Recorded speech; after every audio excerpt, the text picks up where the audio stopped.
Hello, my Teaserking family. How is everybody today?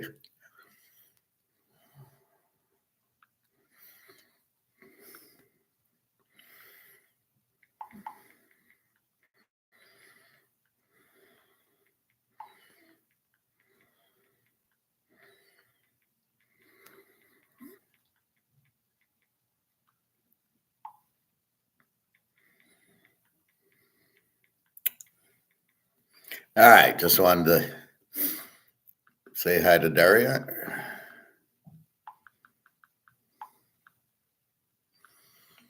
think she's working today. Hey, Real D. Thank you, Real D. Happy Merry Christmas, Happy Holidays.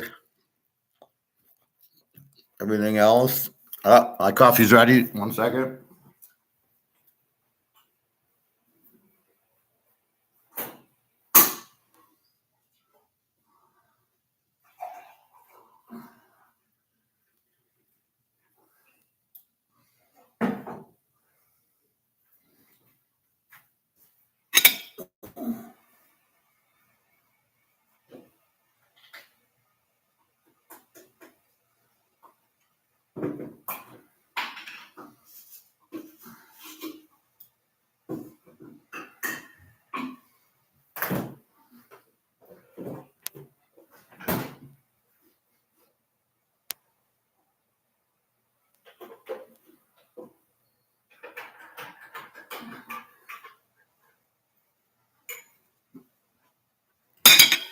All right, now we can begin.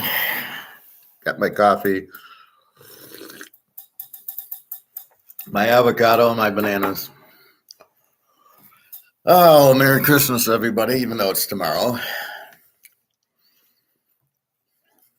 Jenna said, when is it? Today, tomorrow? So 25th. In Russia, it's Orthodox Christian. They're Catholic, so they celebrated January 7th.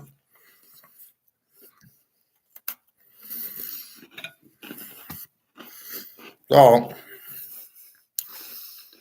with that said, what a shitty game, shitty day yesterday. Have the under in the Pitt Cincy game, figuring it's Rudolph, Jamar Chase is out, they won't score a lot. Rudolph looks like a superstar. And so you ask the question, why isn't he playing? Why have you been playing Pickett and Trubisky and you've got Rudolph playing like this? It makes no sense. The over-under was 38-44. Oh, it's 34-11. I lost by a point on a late field goal. But you had two 80-yard touchdowns, which, terrible. That's what happens. I had 2017 Cincy, 34-11 Pitt. My powers were off. My powers were good with LA. I had 27-20. They won 30-22. It was perfect. Then we get to the Buffalo game. For a team that had to win, they sure played good, didn't they? Stick lights them up. Without Josh Allen, Keenan Allen. Josh Allen, they fumble a punt. Here it goes. We fumble a punt. Again, we have a bad punt returner. Then they fumble something else. Then they score late, and they don't count it. See, in my mind, what the fuck is instant replay? The receiver's down, gets up. They tag him. He's up. The ref calls it a touchdown, and they reverse it on a play you had no idea if he tagged him or not, which still might not have given us the win. I was laying 6, so yeah, they would have went up. They would have went up 21-19. They would have went up 25-21, and probably would have went for 2 to get up 27-21. So I needed a touchdown to have a chance. But Buffalo, again, if this is a team that has to win, and this is how they play, they ain't doing shit in the playoffs. All right, they beat Dallas. Were they flat? Oh, yeah. I don't think so. I don't think this is their flat game. I think it's San Diego being embarrassed, but the question with San Diego is who the hell is their coach? So the players give up 60 points and now they feel bad and then they come up with stick and play this game. Shows you how good Buffalo really isn't that good. That's why they've only won 6 or 7 games. A lot of injuries on their defense. But how they only scored 22 points is ridiculous. It's a 25 defense. All right. So now we got today's games. So let's look at today's games.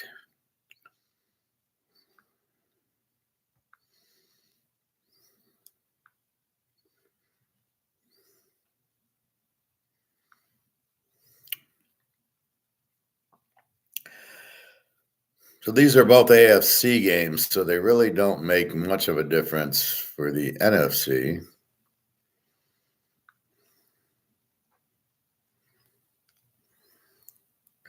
So as of 11:19 or 11:18, funny how my phone and computer can be off a minute.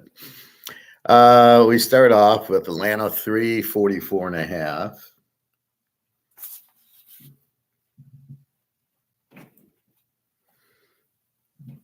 Minshew against Heineken. I don't get it. We'll have to look for an injury.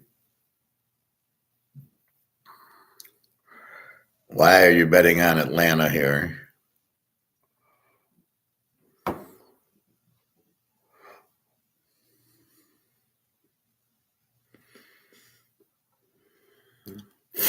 That KJ Hamler from Penn State guy never plays. What a waste that guy is. That's the problem. You play these guys on. There's nothing. You draft these guys and then they're always injured. You don't know if it's a real injury or they're just too scared to play. Green Bay 3.5, 38.5. This doesn't make sense. Why would the line go on Green Bay down and then the total go up? Surely nobody on Carolina can make a difference. Young was already playing. Love. If the receiver on Green Bay is playing, then the line shouldn't go down. Cleveland 339.5.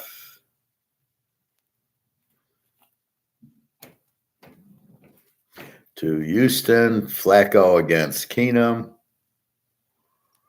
Seattle 341.5. Smith against Levis, we'll check that. The Jets 336.5 to Washington. That hasn't moved. Detroit 347.5. I got a really strong feeling that Minnesota's going to win this game. Just watching the Buffalo San Diego game and the Pit and the home team needing, San Diego didn't need the game, but Pitt needed the game and Minnie needs the game. And I think Minnie's going to beat Detroit.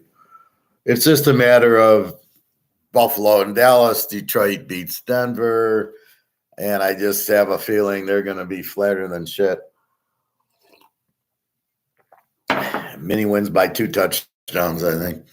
Hey, Alex, Merry Christmas to you, too.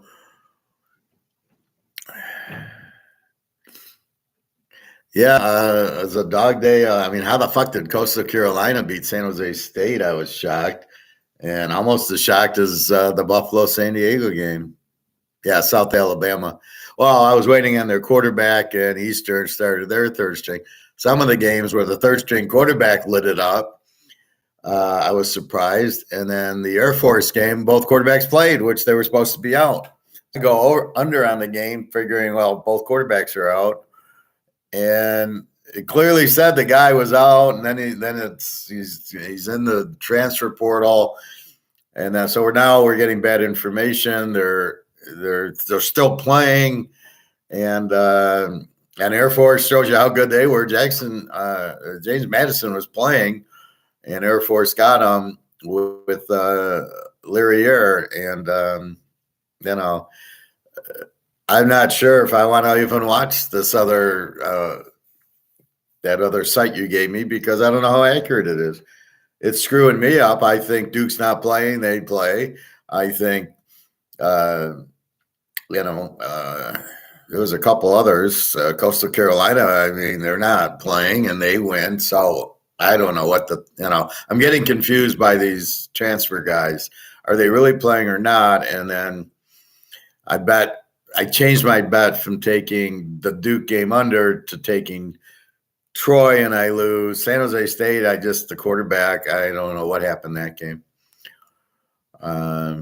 Well, yeah. That's what happens. And that's why I hate betting these early bowl games. Really, they were just small because they were on Saturday. I like them, but they're not, I think we get much more interesting next week. Kansas, I think, will play, and then this will be a very curious Louisville USC game. Kansas State, Howard, I guess, isn't playing. Oklahoma, I guess Gabriel's not playing. I mean, I don't even know anymore. Ohio State, I like Missouri. We'll see. I think Missouri plays because they want to beat Ohio State. I think it'll be a good home dog based on what San Diego did yesterday. Like I said, I think Minnesota beats Detroit. Not a problem. Houston probably. I'm seeing that Jacksonville is a favorite, but I still don't see Trevor Lawrence. I think he's probable. I do think I saw that. Let me go through the lines. Jacksonville, 1.5, 43.5. So they've gone from 1.5 dog to 1.5 favorite, and from 42 to 43.5. That, I think Trevor Lawrence is playing. Does that mean anything? I don't know. He still sucks, but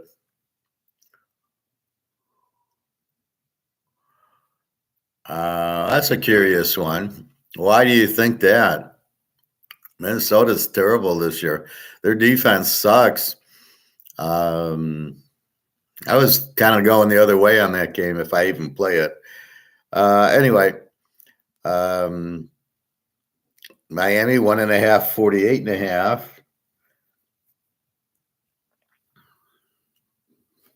Down from 50. I'm still getting a questionable on Tyreek Hill, which means even if he plays, he's not going to be good. But I don't understand why Miami's still favorite if he's not playing. Very strange. The Bears, 3.5, 42.5. That's when I see the Bears just kicking their ass.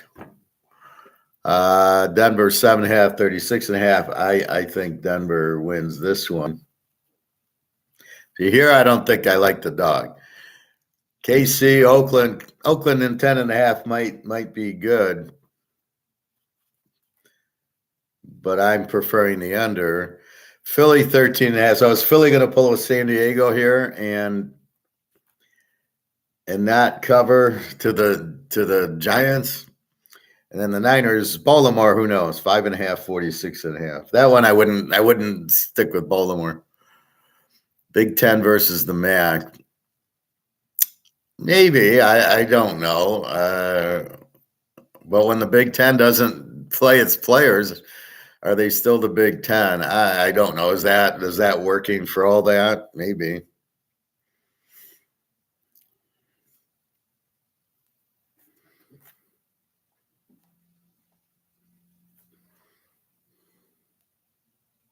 So this is the problem with Buffalo, right? Stick plays, so I don't think they're going to score, so I don't go over, and I take Buffalo.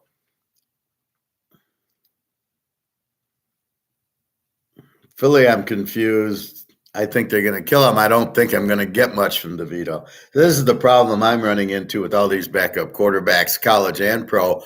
what am I going to get from them? And some of these guys are lighting it up that you just have no idea. That's the problem. You just don't have any idea. All right, let's go into. Let's check our weekly bullshit. NFL start 30 lineups on RotoWire.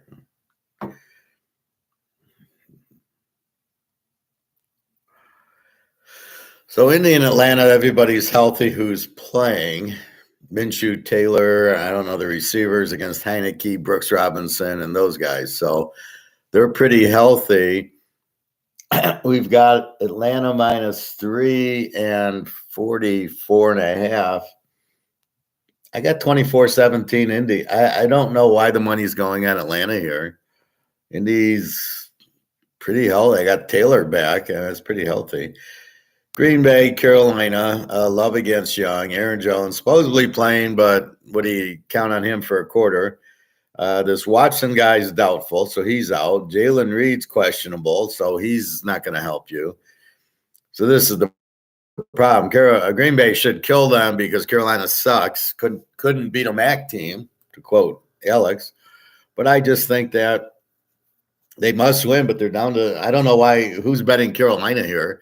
I don't care if Reed and Watson are both out. I'm still not betting Carolina. They're 2-12. They're terrible.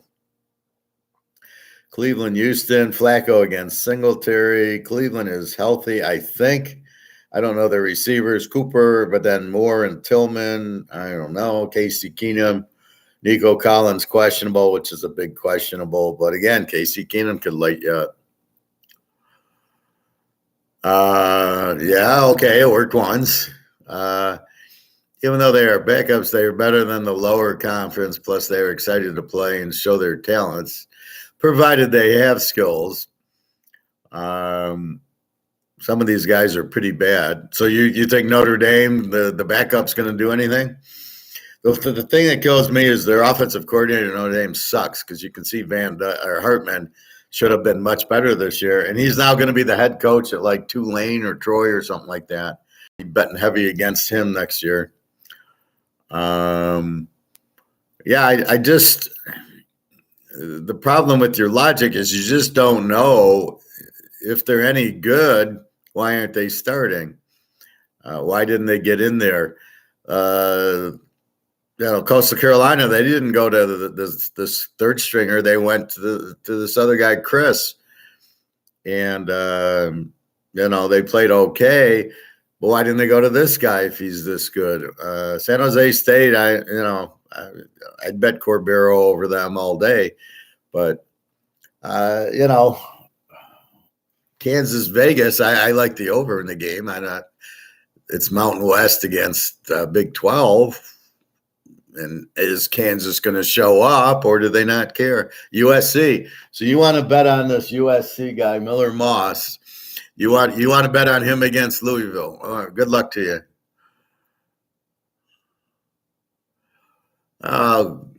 Okay, they were a top recruiting school. Now they're not because of the grades, and they don't win. And everybody's going to Alabama and Georgia and Ohio State. I don't think they go to Notre Dame. If they did, why did they get Hartman out of the transfer portal? With your logic, they would have had somebody who could just come right in. Why did they go to Hartman? So I kind of disagree with your logic there.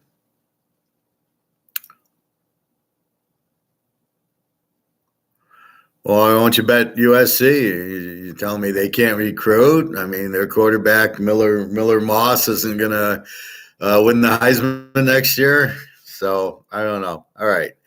Back to today. Flacco again. So Cleveland, Houston, pretty much it's a playoff game, which I'll get to in the next step. Flacco and Keenum.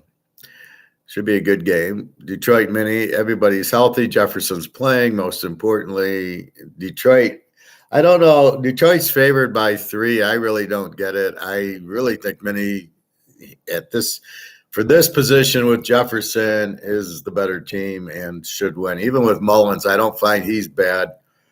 It's like San Diego yesterday. They'd stick against Allen and stick way outplayed them.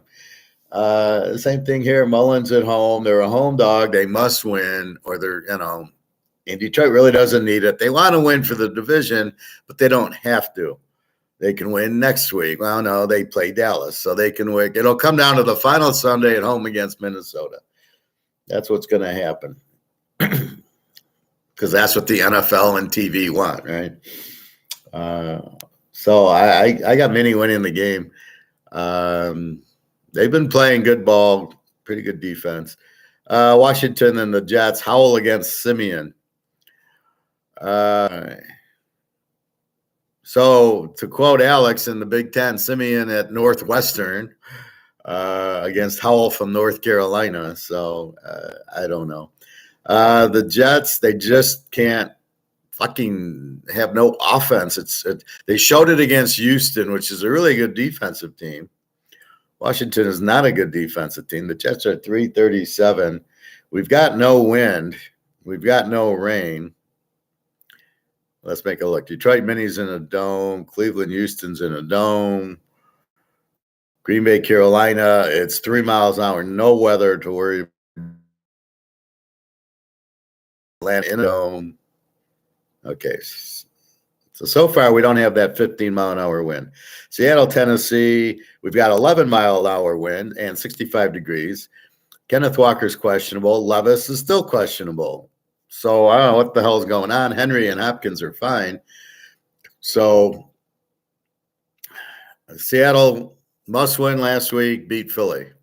Although a lot of teams are beating Philly now. Seattle, Tennessee. Tennessee's really out of it at 5-9. They can go 8-9. That's not going to get it done. Seattle at 7-7 is right in the thick of it.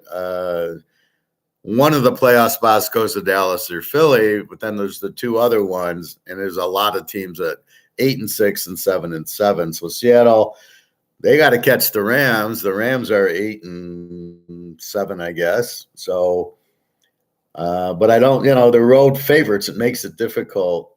This is what, 41.5, 42. I don't know. They got a 25 defense, 22 for it's probably an over game just because I think they'll do more to try to win it.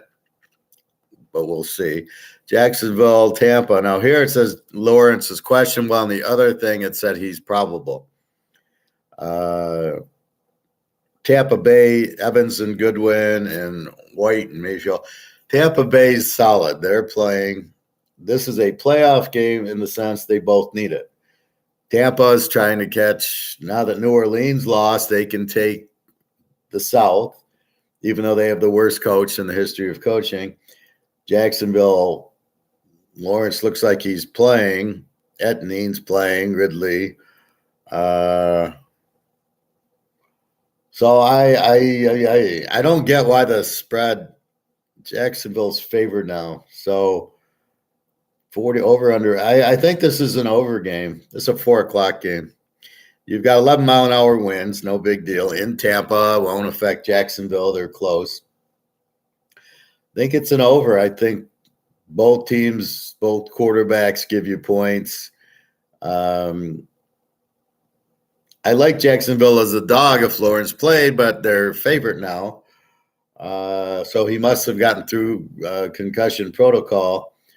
So 1.5. So do you take Tampa and 7.5? That's where I'm a little bit probably or I think over. I think it's an over game. So I'm going to go 23-20 for Jacksonville. Arizona and the Bears. Murray against Fields. Arizona's pretty healthy. Chicago's pretty healthy, except for Devontae Foreman now is questionable. Wasn't questionable yesterday. Kind of weird. Chicago, it's 3.5, 42.5. This game should go way, way over. The Bears are an over team. They score a lot, and their defense sucks, although it's getting better. And Arizona's a Z team with the 27 defense. The Bears should light them up pretty good here. I'm surprised this spread's so low, 3.5, 4. Bears should be 7-point favorites. Dallas, Miami, our free pick of the day. Dallas, totally healthy. Prescott against Tagliavua. Mozart's playing. Tyreek Hill's questionable. He missed last week. I bet he misses this week. Miami doesn't need this game. Dallas needs it. So I like the dog. So let's take Dallas as the free pick instead of the over, because without Tyreek Hill. Now, if we find out this is a 4:00 game, 4:30, 14-mile-an-hour winds, so that kind of keeps us off the over also a little bit. So you're going to get a little bit of wind, and if Tyreek Hill, and I'm sure he'll play, but he won't. Well, maybe not. I mean, I'm surprised he missed last week. It must be a pretty serious ankle injury. I know it's been bothering him all year. He's been questionable the last 5 weeks. And Dallas, off of that loss, look for them to come on pretty good. I think they win the game because Miami doesn't have a defense. Miami with the 21 defense, but it's really much higher against good teams. It's almost a 28. So in this game, look at Dallas with the 19 and Miami with the 28. Now, yeah, Dallas got killed by the Niners, and otherwise the Philly games they played pretty well. And the Buffalo game was 20-17. What was the score?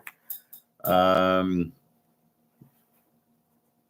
was 31-10 Buffalo. Yeah, so their defense doesn't show up that well against the big teams, but Miami's not that good. Miami is no Buffalo or Philly or Frisco by any stretch of the imagination. New England, Denver, everybody's healthy. Zappy against Wilson. And 7-mile-an-hour winds, 27 degrees. Initially it was snow, but that's gone. So that's why I don't like it. It gives the weather, but it gives the weather that day, not game day. I don't need it on Tuesday to see Tuesday's weather. I need to see Sunday's weather. So 27 degrees, small wind. Denver at home. All right, they lost to Detroit. It's like San Diego last week. They lost. They played a good game here. I think Denver wins it. New England's only 3-11, and granted they went to Zappy, but look for Denver to be very emotional today. Sean Payton will get them going. Russell Wilson. Look for Denver pretty good here.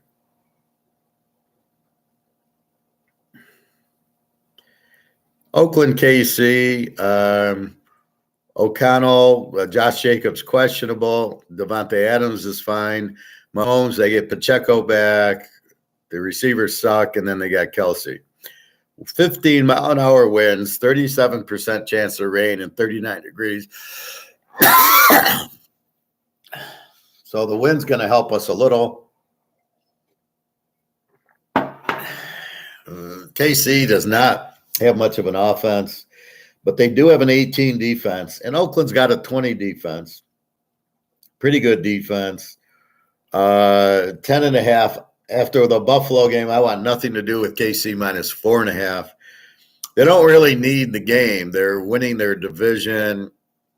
Obviously, it's tomorrow, so if Denver wins, then they will need it a little bit more.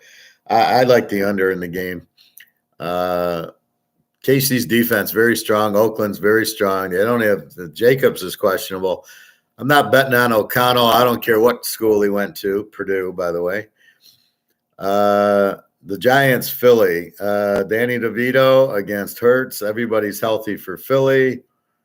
And I don't know who. I know Barkley and Danny DeVito on the Giants.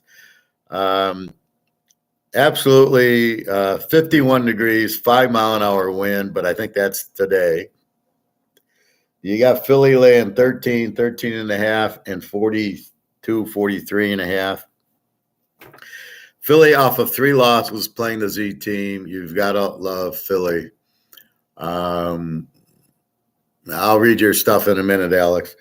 I just think Philly's going to go nuts. Now, Buffalo had played Dallas and won and went to San Diego, who lost by 100 points to Oakland.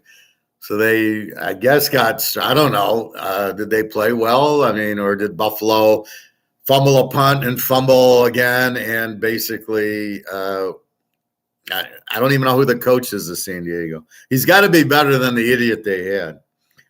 But I just think Philly's lost 3 games in a row at home to a Z team. I've got to believe Philly is a good play here. Yes, it's a lot of points. And no, I don't like laying this many points. But with that said, they have to win, especially Dallas plays today, Philly plays tomorrow. If Dallas wins, Philly's going to kill them. If Dallas loses, Philly's going to kill them. Philly is on a 3-game. They've lost 3 in a row. Believe me, they are pissed off, and they are healthy. Hurts, Swift, A.J. Brown, Smith, Goddard. They are healthy against Danny DeVito. And we saw Danny last week struggle with New Orleans. Believe me, they're going to struggle with Philly. All my Georgia players will play. They're good in big games, the Georgia players. All right, so take Philly. And the last game, Baltimore and San Francisco, they are healthy. Zay Flowers is questionable. Who cares? 1% chance of rain, 57 and 6-mile-an-hour winds. Weather will be no problem. I like the game over. I think Frisco wins. They're like 18-1 as a home favorite since McCaffrey got there. I think Frisco wins 31-24 or more. So that's what we have.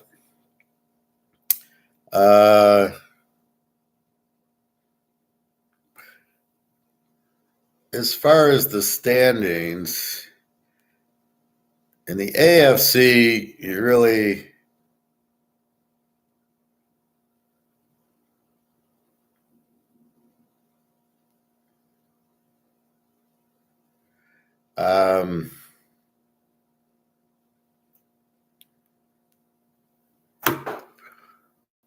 all you had was Pitt beating Cincinnati, which really doesn't change much. Buffalo did get the win against San Diego, which again didn't really change much. It puts a little pressure on Miami today. All right, what's Alex? Alex, Notre Dame, only so many can start. The D is bad. Who are we taking today? Contrary play Jets over. No, I'm not. I'm not ever playing the Jets over. Your free pick today is take Dallas against Miami. I prefer the over, but with you got some wind and we really, for this late to not know about Tyreek Hill, I think he's really injured. So even if he does play, is he going to be fast? Is he going to play the whole game? Does he even play? They might have Buffalo coming up, and they're going to really need him there. They didn't play him last week. I think Dallas and the points. I don't know why this with Tyreek Hill. Why is the spread still 1.5? I thought Dallas would be a field goal favorite. I got Dallas 4 points better. So I like Dallas here. I prefer the over, but Miami's always an over, and it probably will still go over. But I think Dallas lights them up pretty good because Miami doesn't have a defense. That's your play for today. You can play them with Alabama. I got so many teasers with Alabama. It's ridiculous. Let's go through. So the playoff game, Indy Atlanta is a playoff game. They both need it. They're both trying to get wild cards. Indy's trying to win the division with Jacksonville and Houston. They all are tied at 8-6. Atlanta is a game back of New Orleans and Tampa. New Orleans lost, so if Atlanta wins, they're right back. They're at home. Somehow they're favored. I don't know why with Heineken. Indy scores. It's one thing they do. They score. I don't know how or why, but they score. They got Taylor. Atlanta is not. They're a weak favorite, so I like Indy here. Seattle needs the game against Tennessee. Detroit Mini really needs the game to get into the playoffs. Detroit's in the playoffs. needs the game to clinch the division. Well, you know how that story goes. They're not going to clinch the division on the road against the team that needs it. The team that has the back against the wall generally wins. Green Bay, they must win against the Z team, Carolina. They got a couple of injuries, but so what? You got to go to your backup. As Alex said, Green Bay recruits well, and therefore their backup should be fine.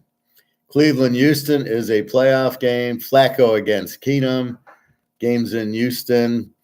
I don't know why Cleveland's a 3-point favorite here. I don't understand that. I think it's maybe, I don't know. Maybe it's an under game. Both teams are under teams with really good defenses, but with Flacco, they've been scoring. With Keenum, they score better. So, again, here's where the stats get thrown out the window because those are stats with Stroud and D.T. Thompson Robinson and the other guy who sucks on Cleveland.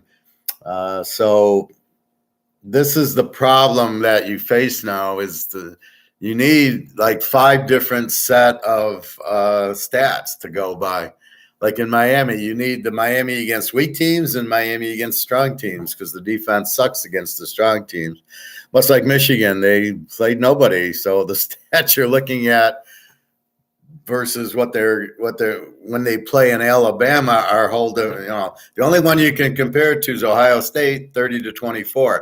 That's your stat. So they really have a 24 defense, and they scored 30 on Ohio State, who does have a strong defense, I'm sure played. That's your only stat you can use in this game. You can't use any of the other stats for Michigan. You can't say they have a 10 defense because that was against nobody. Bowling Green and Vegas and Nebraska, and you want to, so you got to throw that all out the window. So this is what the Lions are the same way. Against good teams, they give up 30 points, and against the weak teams, they held them to 10. But we got a good team here in Minnesota. Mullins is a much better quarterback than Dobbs. I don't know what Dobbs is even in the league. He sucked at Tennessee in college. He sucked on the Steelers. He sucked in the playoff game when he fumbled to give Jacksonville the win because he can't feel pressure. Arizona gets him because Murray's out, and he gets benched, and then Minnesota says, oh, we'll take him. Obviously, Arizona didn't know what the fuck they were doing, benching the guy. Unbelievable. So that's what you're really looking for, the teams that are desperate, but they must be able to win it. Green Bay, I don't know if they can actually beat Carolina, even though Carolina's a Z team. Jacksonville, Tampa, both teams need it. Jacksonville is tied with Houston and Indy. They have to win. Trevor Lawrence is playing injured. Tampa Bay is tied with New Orleans, who lost, so Tampa wins. They're winning their division. Big, at what, 8-8? So here's a point. Both these teams are crap. So because they need it doesn't mean anything. However, since they're playing each other and they both need it, then this will be a crap game. So this should be – I got Jacksonville 23-20 with Lawrence playing. Both are like a 22 defense with Mayfield. I think this game goes over just because there's no big wind, there's no big weather, and they both need it. So we will see. Now, does the coach play conservative and run more and never go for it on 4th down? That would make it an over if they don't go for it on 4th down because they're all fumbles when they go for it on 4th down. Dallas, Miami, we talked about. Dallas is in a must-win because they're tied with Philly, and if they lose, they're now a wild card team, and they have the opportunity to take the division. Miami's got a lead over Buffalo now. I think it's 1 or 2 games. So they don't need to win. They got the lead. They are in the playoffs. So now it's just maybe they win, but not against this team. Denver, New England. New England's a Z team. Bill Belichick, the best coach that ever played. Believe me, Lombardi was never a Z team. Neither was Bill Walsh. Denver, an even team, must win. Lane 7 at home. Zappy Wilson. They have to win for the wild card. They could have caught KC if they would have won against the Lions, But after that effort, I think they'll come out on fire today. Oakland, KC. KC needs it to stay ahead of Denver. Oakland's out of it. Giants, Philly. Philly needs it to win their division. And then Baltimore, Frisco. It's really for the 1 seed in both conferences. Interesting game. I think the Niners win because they're the better fucking team. Z teams. Z teams are the worst. Washington, Carolina, Arizona, New England, and the Giants. We got 5 shit teams in the league. Some of them you're surprised by, New England and the Giants. Not surprised by Carolina, Washington, or Arizona. So Alex is saying, well, why don't we go over in the Washington Jet game? Because it's Trevor Siemian. They don't score. They score 13 a game. You want to go over with a team that scores 13 a game? Good luck. Washington doesn't score much. They give up 30, and the Jets give up 21. If anything, I see the Jets winning maybe. I got them 17-13. I don't know where you're going to get the points from, but Washington's defense is bad, but I don't think the Jets are going to take advantage of it. I like the game under. I wouldn't touch the over, but I can see it's 36. You go over 30 maybe. Green Bay, a lot of injuries, or this is a very low spread, 3.5. You can get 2.5 with Green Bay in a must-win game against the Z team with Steve Young quarterback. This should be Green Bay should still win it. Although this will show you how bad Love is. A real good quarterback would go in even with the injuries, and he'd be fine, and he'd give the ball to the running back, Adam Jones, and they'd still hit the receivers, and he'd win the game. But I don't think Love's a good quarterback, so scratch that. Interesting one, Cleveland, Houston, Flacco and Keenum, both under teams. Jacksonville, Tampa, Mayfield and Lawrence, good game. We talked about that. So that's where you have take Dallas. I'm surprised at the dog here. So Alex is wanting to play the Jets over. I mean, go right. I'll give you my advice is not, but that's okay. I can find a lot of better games to bet. Like I would take Minnesota over before I would take the Jets over. At least that makes sense. Detroit's defense is very weak against good teams, so keep that in mind. Really not much to update. Well, let's update the standings with the 3 games played.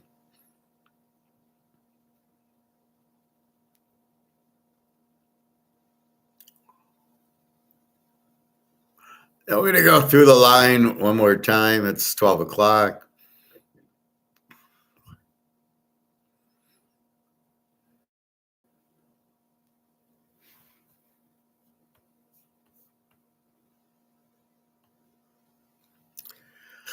So Miami's at 10-4.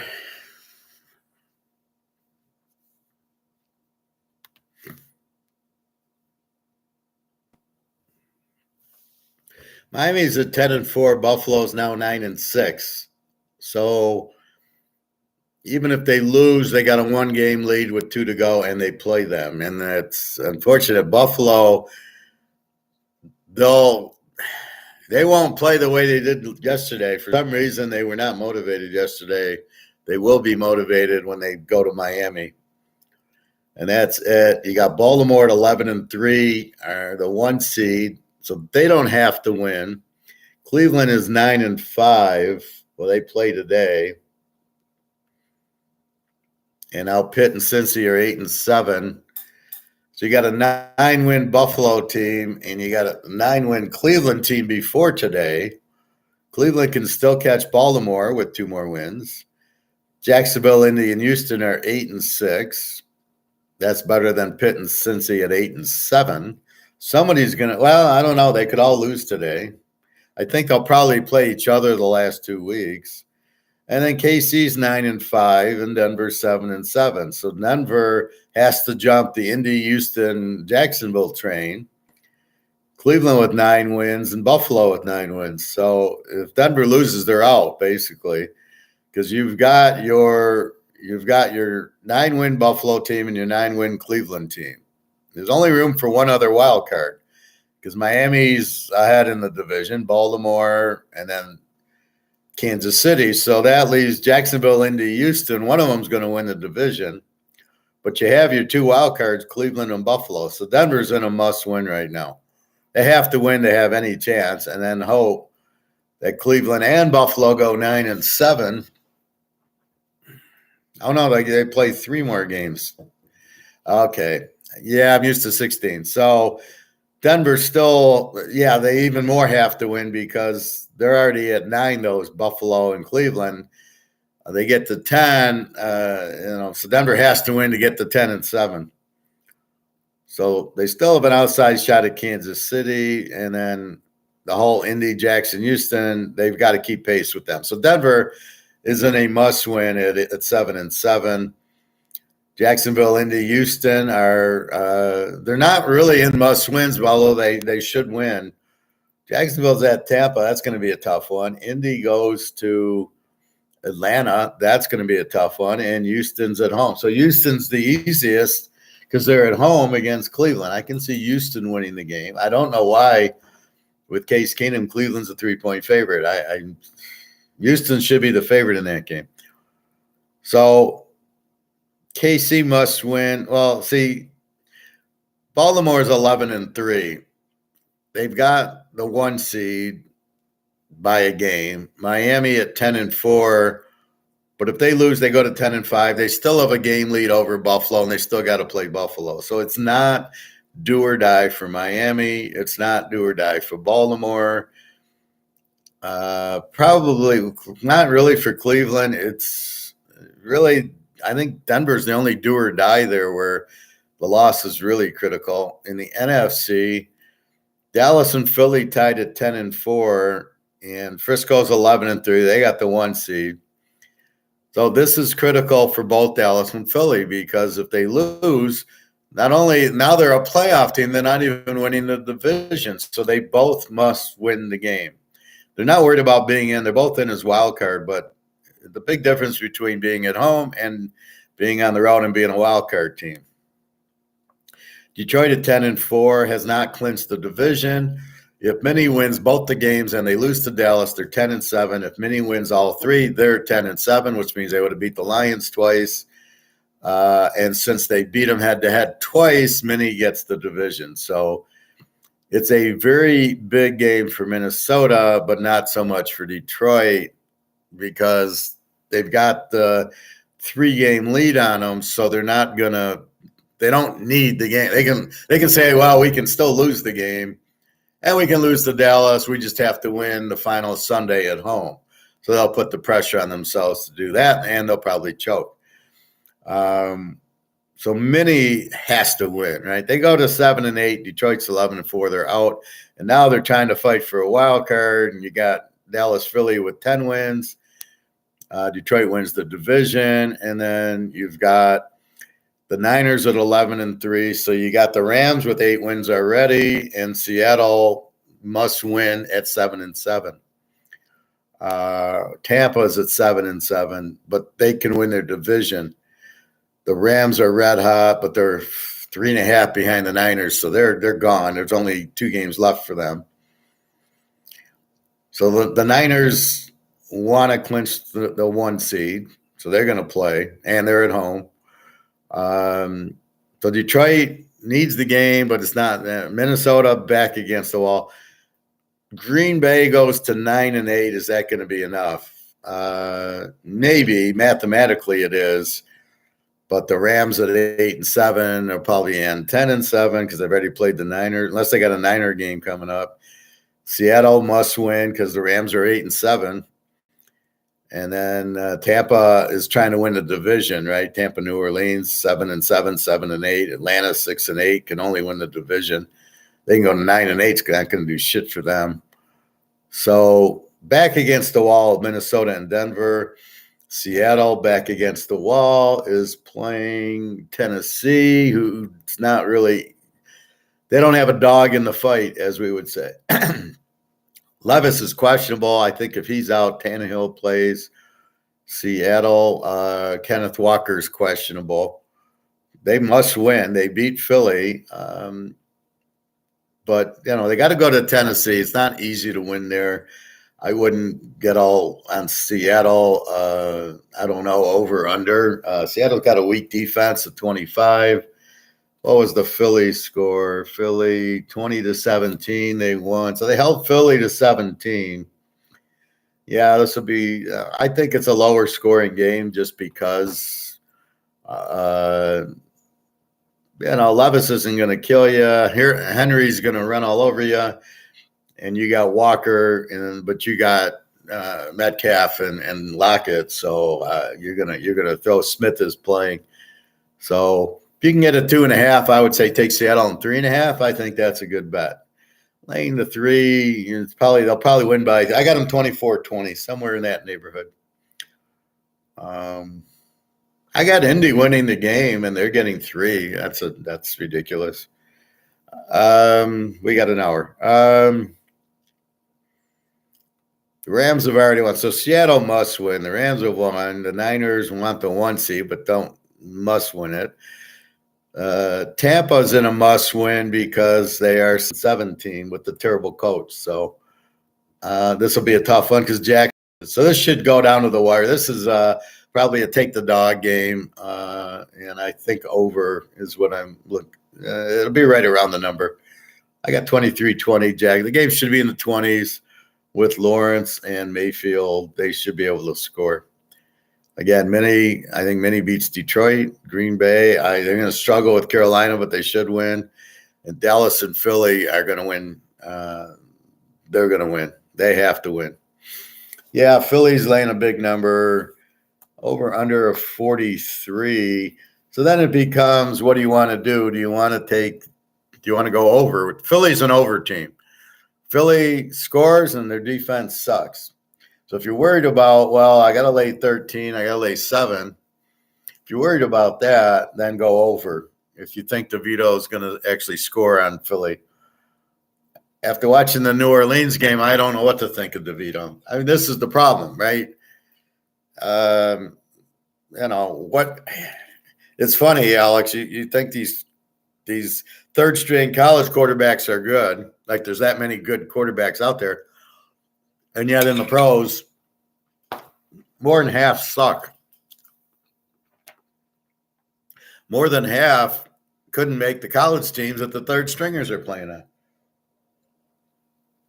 on. So I don't know. DeVito was nothing in college. O'Connell sucked at Purdue. Never heard of Zappy in college. And Prescott was tagged, couldn't win a big game. Fields was good in college. Lawrence choked in college. Mayfield was good. Case Keenum was good. Flacco, never heard of. Love sucked. Young, another Alabama quarterback who doesn't show up in the big games. Thurston Howell at North Carolina sucks. Simeon at Northwestern sucked. Golf at California was a choke. Mullins, I think it was at Iowa. Levis, Kentucky, and Geno Smith. He was a ACC, I think. Nothing special. Minshew at Washington State was pretty good. Heineken, I have no idea. Stick was Division II. Josh Allen, I thought, was a choke at Wyoming.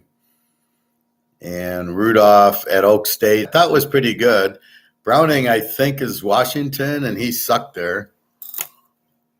It's funny, I was listening to a little of that game, and the announcers were surprised. They were saying how good he was, and then he threw, 3-4 interceptions. And I said, that's the Browning I remember at Washington, where he sucked. I think it's Browning. I don't know. I got to look. He was terrible in college. So, you got a bunch of bad quarterbacks, so it's hard. Your best, I think Russell Wilson's up there. Mahomes, of course. Burrow's out. Hurts, Where was he last week? Oops. And Brock Purdy looks really strong. So that's what you have today. I think Dallas Philly is the primo picks today.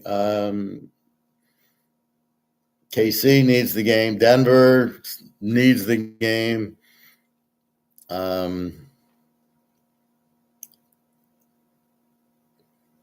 They must have it. I think I'm going to add a pick or two to my. I'm going to make a bet. God knows I got a lot of bets out there.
What am I doing? Cleveland under.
All right, I added a few bets on the site.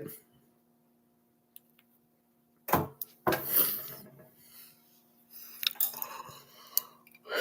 right. I don't want to talk bowls. We don't have anything today. We got the 26th, so we'll talk bowls on Tuesday. We've got 3 games tomorrow: Oakland, KC, the Giants, Philly, and Baltimore, Frisco. This is ridiculous. So you got 2 games Saturday, you got a load Sunday, you got Sunday night, and then you got 3 games Monday.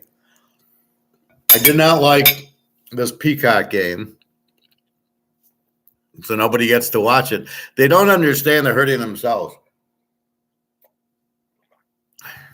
I could charge for the class, or I could give it away free so you could see me and get exposure and learn. I choose to give you the game, to give you the class for free, because I want people to see it, and I want them to learn, and I want them to make money. If I charged $20 a class, I would lose a lot of students, I believe.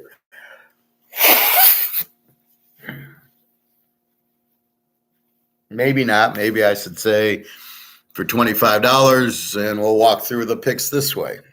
Instead of charging for the picks, you pay $25 and we go through the picks on class. Maybe I do it that way.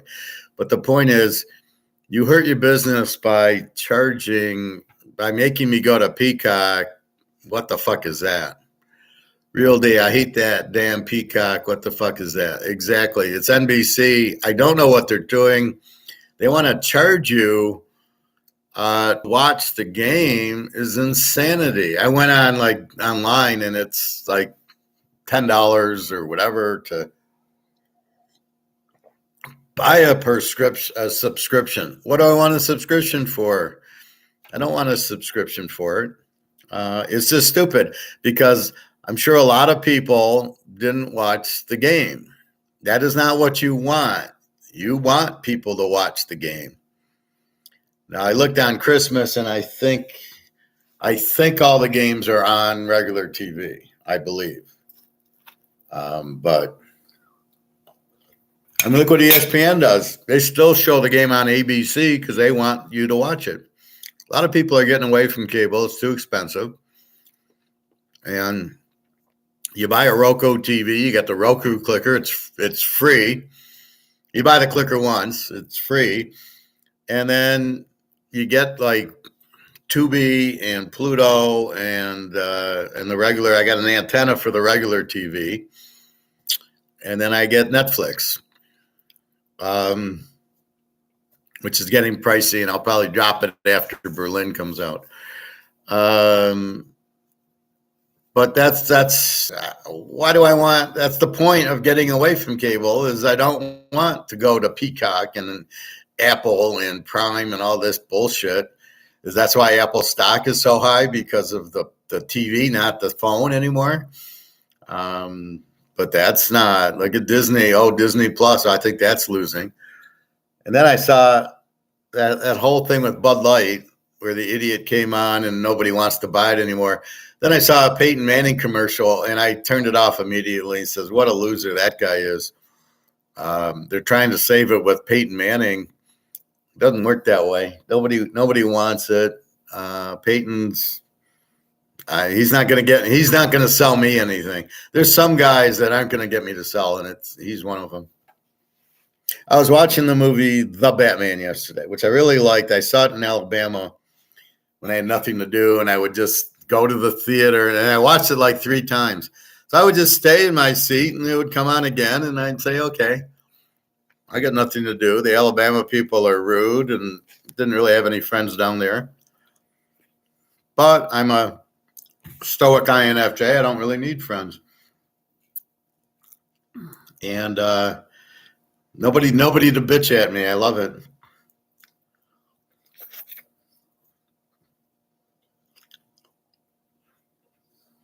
So you watch the movie and you realize it's not a movie. It's real. You have a corrupt government. You have a city that is very corrupt, a lot of crime. The mafia guy, the guy from Rounders, what's his name? Whatchamacallit? The strange guy. I can't think of his name. He's in a lot of movies, plays a lot of strange roles. But he was Falcone, the mafia guy, and he was like he'd get the mayor elected and then tell him what to do. So he basically ran the city. And there's no different than what's going on now. And there's no different of all the corruption. I said this is not a movie. This is exactly what's happening. And this is the problem we have now. I was thinking about Monopoly and how bad Monopoly is. Monopoly is bad because you want competition because it makes everything better, right? There's 2 girls I can choose from. They have 2 guys they can choose from. There's 2 restaurants I can go to. There's Canadian Club and Crown Royal. There's different Mahomes cards. There's this one and that one. There's paper money and gold. I mean, you need competition.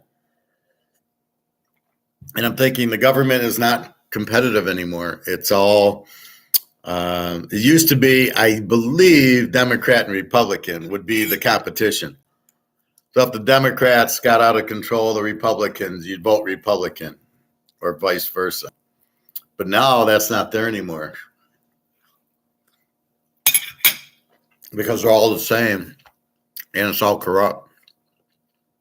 The banks run everything now. and there's no competition for the banks. So whatever the banks want, they do, like Falcone, like in this Batman movie. This is the problem that the world has now. George Soros is running all of them, and they're printing all the money to zero, and they're basically fucking their own countries up, if they know it or not. I don't know if they all know it. I think they're pretty stupid. And they're all a bunch of attorneys, not finance people. I don't know why finance people are never involved in the finance of the country. But that's what I see. So every country's going to have no money because they're printing their money to zero. None of them are different. You cannot have money not backed by gold. If you do, you're fucked, right? If you don't back your dollar by gold, the dollar's worthless, because it's the only reason it has a value is it's because it's backed by gold. And the only reason gold has a value is they can't inflate it. It comes out of the ground, you print it, you mint it, that's it. You mint the gold into coins and bars, and that's it. And then you can't inflate it. You can't just print extra gold, right? That's the beauty of gold, basically. It's the only thing you can't make more of. It just, whatever comes out of the ground, same as silver, comes out of the ground. You can't make it as like the dollars. You can keep printing these and printing and printing and printing. That's why all the dollars collapse if they're not backed by gold. Gold stops you from printing and printing and printing. If you have so much gold, you can only print so much dollars. That's the theory. And then if you want to go get gold, you go to the bank, you give them $100, say I want $100 in gold, and they have to give it to you. That's the gold standard. That's why it's so successful. However, the government can't be corrupt because they can't print and print and print until it dies, because they don't know that they can't keep printing. Right now, the U.S. government is 100% sure they can just keep printing. They'll print the debt away. Oh, yeah, we have debt. Now we're America. We'll just keep printing it. Or these wars. We'll just keep printing to pay for the wars. They don't understand you can't. They don't understand if you keep printing. It's like if you keep eating chocolate cake, you're going to gain 500 pounds. They don't understand that concept. We won't gain 500 pounds if we keep eating chocolate ice cream or chocolate cake. They don't believe that. They believe that they can. And that is the problem. So the governments need competition. I don't know if that means a different government. I think there needs to be a second government. I think there needs to be choice to check the first government, because the first government is absolutely corrupt and dysfunctional and just a joke, right? But there's no option. Voting Democrat or Republican does not help you in this situation. Voting for Trump, look, you tried to vote for Trump last time and it was a fixed election, so you can't even get a real election. So we think football's fixed. Well, so's the elections. The money's fixed. The money's worthless, and they fixed the price of gold down. So you got a lot of that stuff. We'll get back to football in a minute. So I just wanted to talk about that because I saw that Gotham movie yesterday. But it's very similar. But I don't see how you get away from it. I think most governments are corrupt. I think most people, they're not corrupt, but if you give somebody $1 million, who isn't going to take it? But it comes with strings attached. Oh, but you got to do what I say. A lot of marriages are like that. The woman marries the guy for the money. She won't leave him because then she won't have the money. So she's stuck with him because she's got money. She's got a good life. Well, I don't know if she's got a good life. She just has money. The guy controls her. So she got herself into that mess, and there's no way out of it, which is why sometimes you worry if the girl is using you for the money. It wouldn't be a far stretch, unfortunately. So that's why you want competition and everything. You want competition with money. You want gold. These are not competition, right? The euro and the dollar is not competition. These are the same. These are both printed and worthless. The competition will be when the BRICS comes out with a gold-backed currency versus the dollar. The dollar will not be able to compete with BRICS because it'll be backed by gold. This shit cannot compete with gold, right? Understand that. So gold is why we want to own, because you can't compete with it. There's nothing that can compete with gold because you can't inflate it. And I think that's what Bitcoin's trying to do. Say, look, we only have 21 million. Okay, whippy, but what's the demand for it, and what does it do? And it's a payment system, and da. That's the problem with it. And do you really think it can be inflated? I know gold's got to be taken out of the ground and minted. I don't know. Bitcoin doesn't offer that.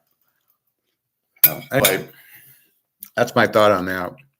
So we'll get more into that later.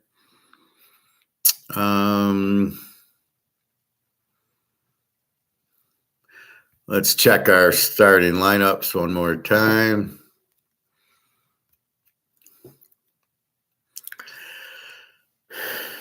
In the Atlanta, nothing's really changed. Minshew against Heineke in a dome.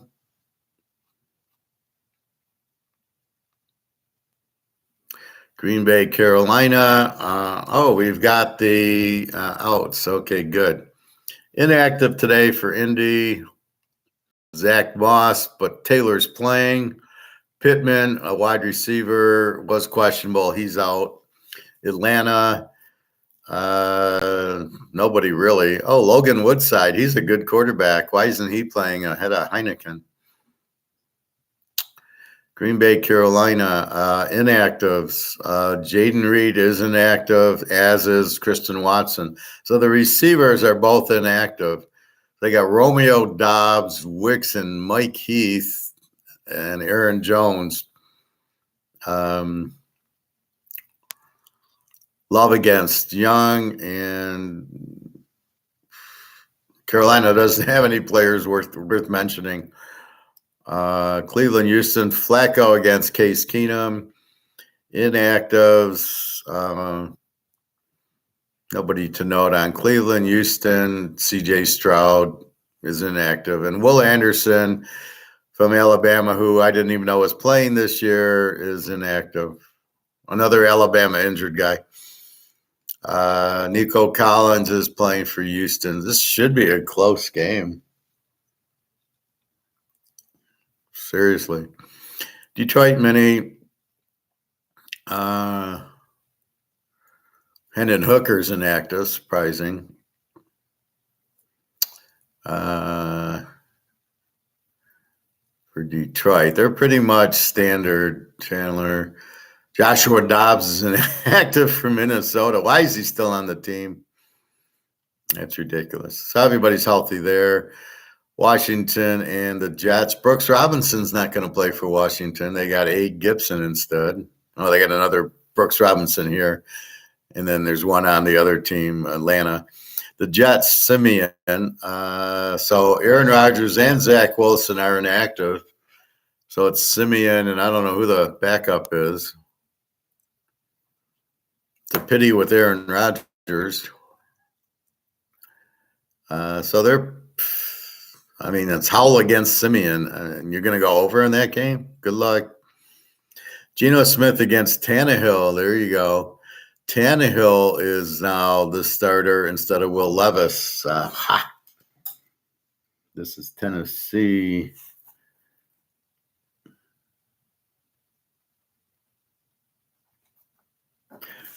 So it's Tannehill, Henry Hopkins, and I don't know the other guys, and Geno Smith.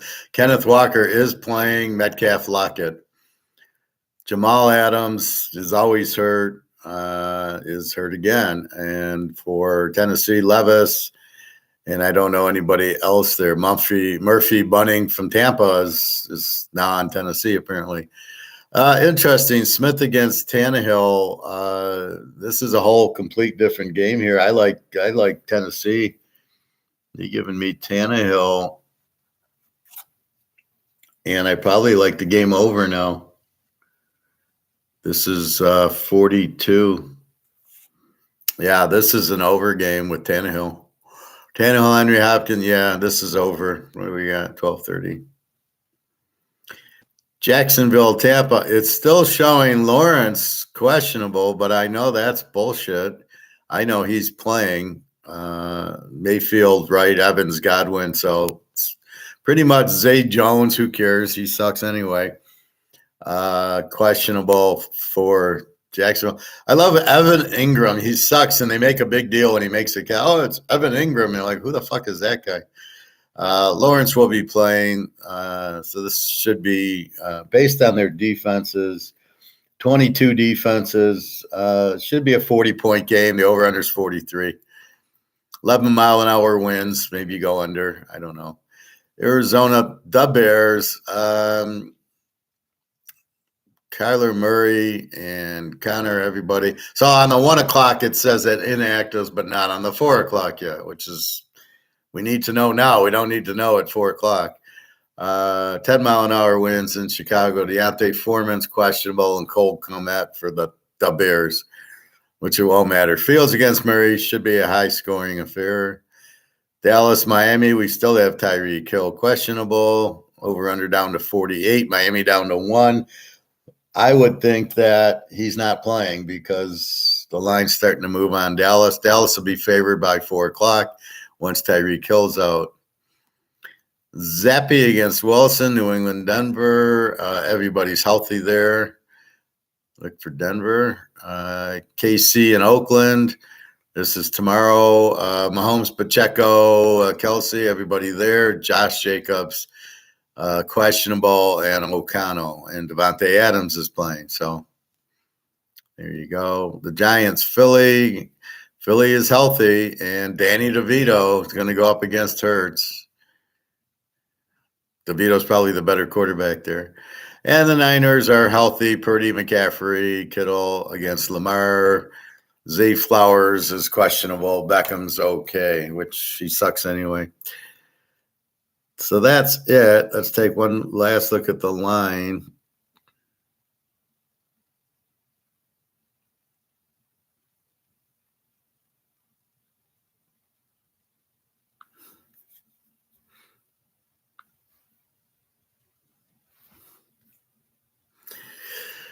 Atlanta, 2.5, 40.5, down from 3. Green Bay, 3.5, 38.5. Cleveland, 3, 39.5, which is interesting with Tannehill. Tannehill gets no credit over Will Levis. I don't understand that. This line should be about even now. Seattle. This is it. Seattle and Tennessee. So Tannehill. So who's Houston's quarterback? Houston's quarterback is Casey Keenum. Okay. That makes sense. Yeah, Seattle against Tannehill, 3 and 41.5. It's weird because Tennessee really is out of it. I mean, maybe they win the last 3 and everybody else loses, but that's not going to happen. It can't really happen because in their own division, they're all going to play each other the last 2 weeks. The Jets, 3, 36.5. That under is coming down. Detroit, 2.5, 47.5. People are listening to me.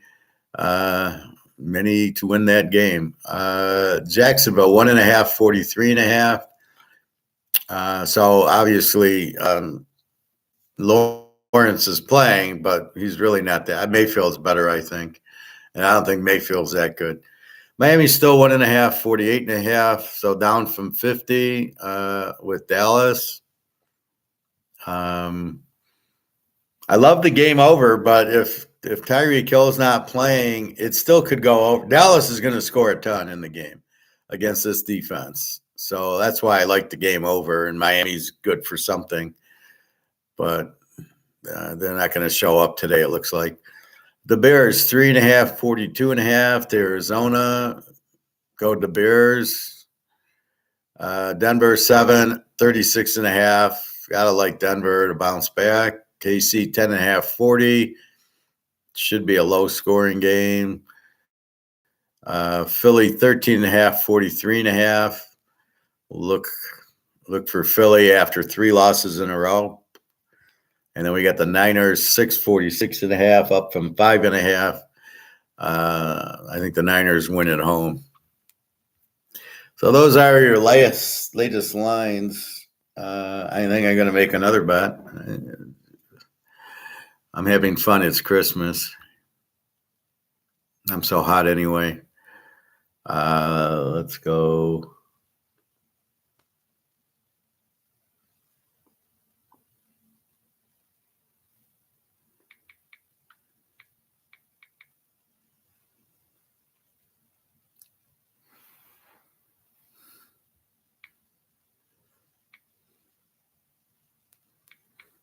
And who are we going to play them with?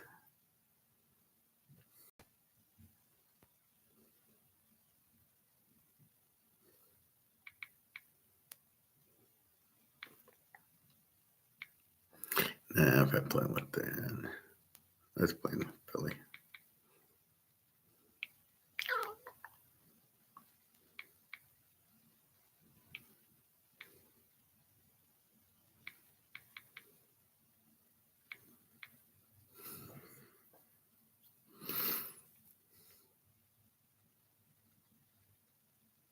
Oh, wait.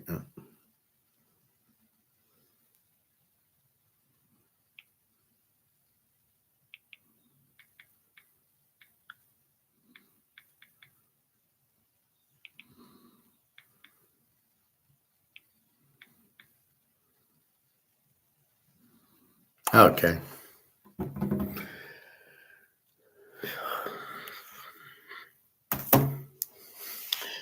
That's it. But you got to wait because you don't know the quarterbacks. That's what sucks about.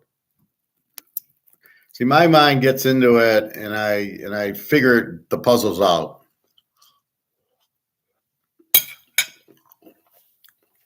On like Thursday, and then like today comes, and now you got Lawrence is playing, and Tannehill's playing, and you see the wind's not there, and then you see Kelsey or Tyreek Hill's not playing. So my brain has to recalc everything, going, well, wait a minute, I was waiting to get more information,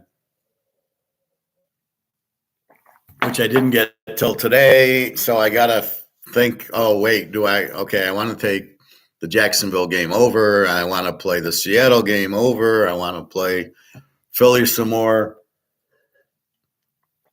So that is my problem. I hate these rushing because I just get the information now that's critical to me. Like Tyreek Hill's critical information.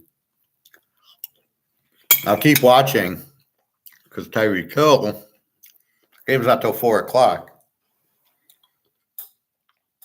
My bet is Dallas goes favored if Tyreek Hill doesn't play. If he does play, I like Dallas anyway. That's why I'm saying take Dallas in the points.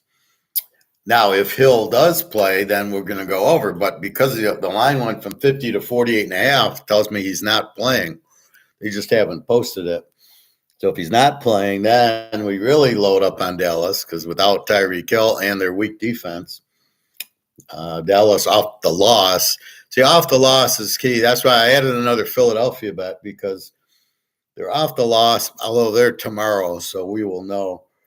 If Dallas wins, we really load up on Philly because now they're not in first place anymore in their division, so they have to win. Playing the Giants with Danny DeVito, so that becomes a bigger bet. Baltimore Frisco won't really have a bearing. It's still for the 1 seed, and then KC Oakland really won't have a bearing even if Denver loses, which they won't. They'll still need to win to go after the 1 seed. They'll be Baltimore with 11. They'll get to 10, and Baltimore is going to lose to the Niners. So then KC still has a chance at the 1 seed. So that all won't be affected. So I think the upset today is Minnesota over Detroit. I think Tennessee can upset Seattle. I think Green Bay should win a tight one. Cleveland, Houston's not an upset. Take the dog. Jacksonville, Tampa, take the dog. I think the Bears kill Arizona and Dallas upsets Miami. It's not really an upset. It's a bad. I got Dallas 4-point favorites with Tyreek Hill. Denver should beat New England, and then KC tomorrow, Philly tomorrow, and the Niners tomorrow. Merry Christmas. It's so weird having 3 Christmas games on. I think it's stupid. I don't know. The NFL Sunday. Now you're getting it. We've had Thursday games, Saturday games, Sunday games, Sunday night games, Monday games. What are they going to do? Well, they can't because it's New Year's Eve. But even college is screwing up. They're screwing themselves. I mean, first of all, it should be mandatory to play in the bowl games. You shouldn't be able to sit out for transfer or NFL. Because what you're saying is it's not important. The players don't care. And if they don't care, why should I watch the game? And why should I? Could you imagine you're what do we got? You're a Notre Dame fan, which there's many of. They're playing Oregon State and whatever the hell they're playing them in. Hartman's not playing. Half your 8 of your starting offensive players aren't playing. Do you want to really travel to go watch Notre Dame? Oh, I'm a Notre Dame fan. Yeah, but your players aren't even Notre Dame fans. They're not even showing up to the game. Why would you want to? Why would you want to go? You know, that's the point of the bowl game. You want to see your team win. Your team isn't even trying. So I think the bowls. I think are basically done. I don't know how much more you can have with the bowls. I mean, before it was exciting. You'd go to the Rose Bowl. You know, I remember Michigan State. Well, Michigan went a lot, but they bitched. Look at the bitch that Bo had when the 10-10 tie, and the quarterback got hurt in 73, and they voted Ohio State to go to the Rose Bowl. You'd have thought they killed somebody, right? He was very upset. Why? It was a bowl game. It didn't mean anything. They weren't playing for the national title. USC might have been, but not Michigan or Ohio State. And yet they were so angry they didn't go to the bowl game. And the players would never have missed it. Bo would have killed them if they would have done this now and Bo's there, he'd kill the players. They wouldn't. I don't even know how he could handle it because he's Michigan and you're coming to Michigan and anybody that transferred, he'd fucking kill them. I mean, he would not take a transfer. His program, he would never have gone with this transfer ship. Anyway, this is the problem that we have. It's killing the sport. This paying the players is killing the sport because now it becomes you have the competition. Do I want to go to Ohio State or Michigan coming out of high school in the beginning? So now you go to Ohio State and then you see there's 5 other running backs and you're the 6th running back. So you want to transfer because you're a fucking baby and you're not there to go to Ohio State and get an education, which is college. You're there because you're not getting exposure. So you want to go somewhere and try to beat out 5 other players at another college. And maybe you end up at Coastal Carolina because it's the only place you can compete. Like Uglia Buglia is transferring again because he sucks. And this Daniels guy at Rice was at USC, couldn't make it, went to Georgia, couldn't make it, went to Rice. Oh, he ended up at Rice where he could be the starter. And he's out. He's retired. He's got some injury that he can't play anymore. But this is the problem. It's one thing at a job. I can work for GM, and if Ford calls, I go work for Ford. And if Mercedes calls, I go work at Mercedes. I'm an independent contractor who, based on skill set, I have a master's in finance. I choose where I want to work. If I don't like the surroundings, I go somewhere else. I do that a lot. I don't like the surroundings. I don't like the way they treat you. They should be honored you're there. It's sort of like a girl dating you should be honored you're dating her, not stuck up and, not a real, they should respect that you want to date them out and that you want to spend your time with them. See, that's when you become stoic is who do I spend my time with? And this is why I don't have many friends. There's nobody I really want to spend too much time with. Jenna and Daria and a few people here. I only want a few friends. That's it. Because I don't want to hear the noise of the bullshit. I'm in the locker room now, and all this. No, what are you doing for Christmas? What are you? Oh, we went up north, and that. I don't want to hear it. Go, move on. I don't want to hear it. I don't want to. I don't want to be involved. You're draining me. You're draining my energy. But that's where you get stoic. Is that people should be respecting and happy that you're spending your time with them. That's how it should be. That's how life should be.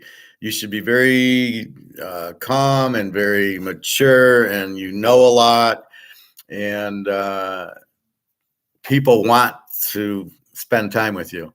That's how it should. Not you chasing, oh, be my friend, or oh, I want to spend time with you. I want to date you, and the girl looks at you like, fuck you. No. You don't do that. You just sit there and be stoic, and then the girls come to you and go, oh my God. They should appreciate to spend time with that. You're spending time with them. That's how it should work, not the other way around where, you ask them out on a date and they're like, well, I got this other guy. Yeah, well, he's not stoic, so go fuck yourself. That's where I was at Alabama. I always said,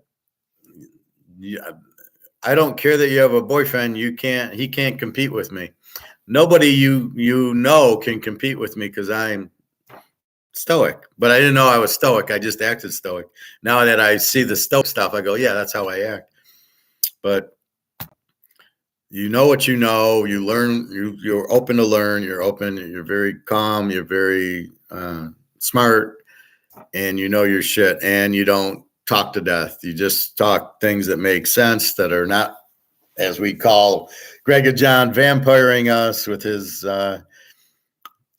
words, where he just blabbles on about the weather. We don't want to hear that. That's vampiring. Alex brings good stuff in, and the real D, okay, fine. I mean, that's fine. That's what you want to hear. Stuff that makes sense, that is beneficial and very good to add to the class.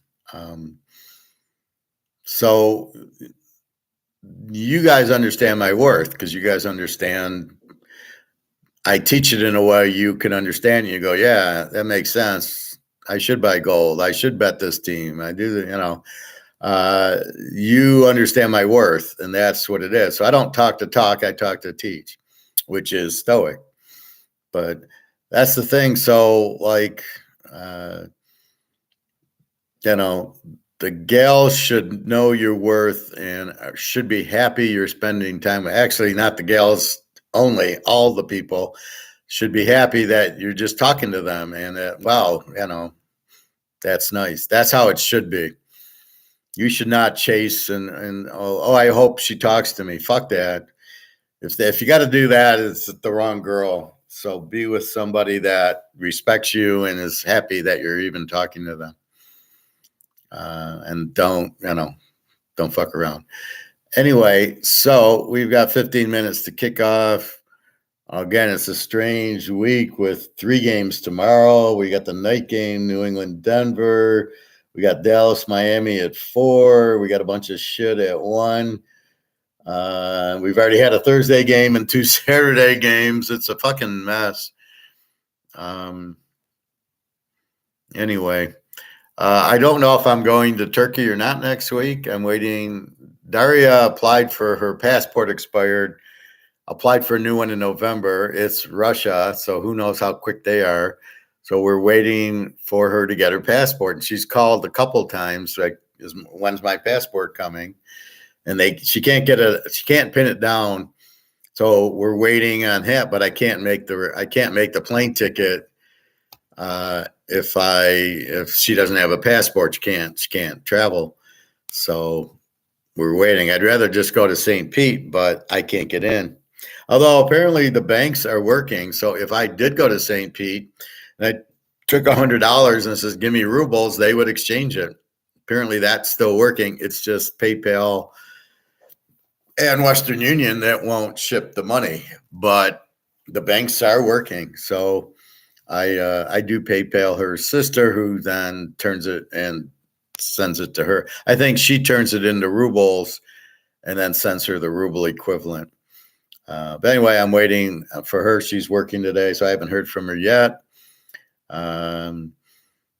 So I might be, and I don't know when. It could be Saturday. It could be, she might have to work. She doesn't know, but it's mute until we get the passports. If not, we'll travel. I think in February, because it just gets too expensive to try to fly to Europe tomorrow or in 2 days. It's very expensive. Although Berlin was only $650, but I think it was more like this week. So we'll have to see what it costs. But if I don't know in the next couple of days, I'd say by Tuesday, then we'll have to go in spring. But I'm looking forward to, I was looking forward to seeing her for New Year's Eve. But we'll see. Otherwise, that's about it. What else? Good movie, the Batman movie, if you are interested in that. I like Batman. It's a weird movie. It's really, I don't like the Riddler.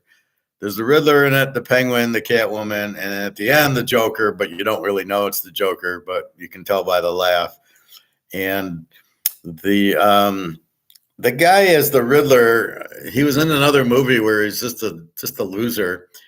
And he's in The Girl Next Door with the 24 daughter, and he's such a nobody with no personality. So I was surprised he was the Riddler, because he was, but they made him like an accountant or something. I don't know. I think they could have done better. And then you have I don't know, some star, but he's in makeup as the Penguin, and you don't realize who that is either. But I like the plot. I like the movie.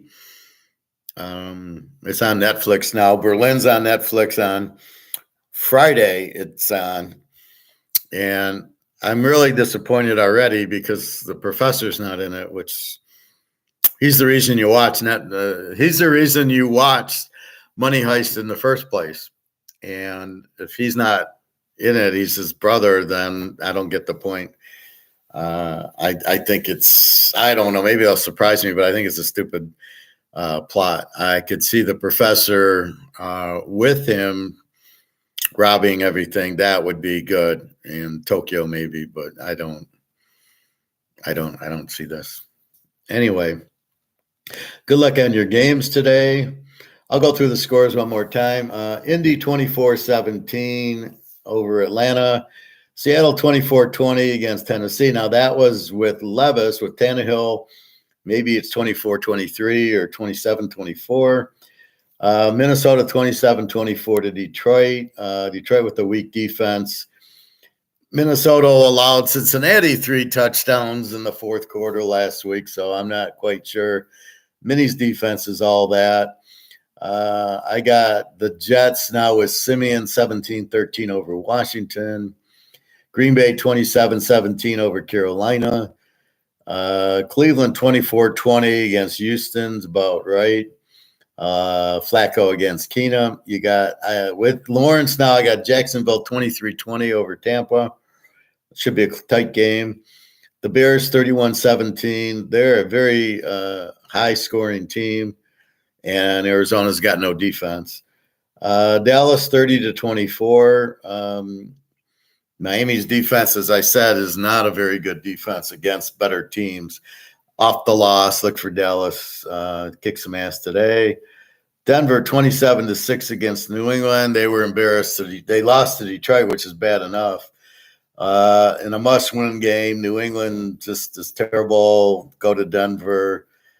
Old Belichick, 27-6 Denver.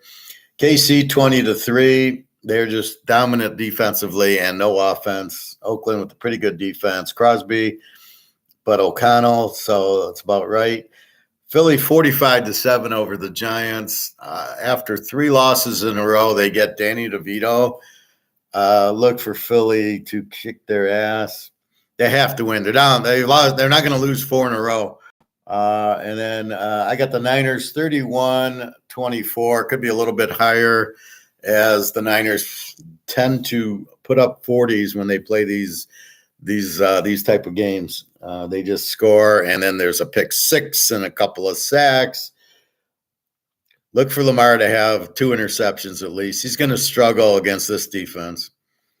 God knows. It's just like Hurts, right? Hurts struggled against the Niners. Was it 49-10? And I would think you're going to get the same score. I think the Niners just crush them, and then Lamar's going to be under pressure. He's not going to be able to move. And they've got him. They've figured out Greenlaw. I love Greenlaw. They're just going to be all over him. He's going to throw picks because he doesn't really know how to quarterback. This is why he doesn't win in the playoffs. When you face a team like this, he can't handle Pittsburgh, and their defense is not that good as it should be. But when he gets into a team like the Niners, what's he going to do? Run? They're faster than he is, right? You're not going to run on the Niners. You got Bosa, who's much faster, and then Greenlaw, and the rest of their defense is faster than Lamar. So if he thinks he's going to run out and run, then there won't be anybody open. And way, how are you going to stop McCaffrey? You're not. So this makes it very, very strong for San Francisco. At home, they play very, very well. So look for the Niners to get the win and high scoring. So I showed you an Egon clip. I'm not going to go there now because it's Christmas Eve and you guys want to watch football, I am sure. Well, most of you.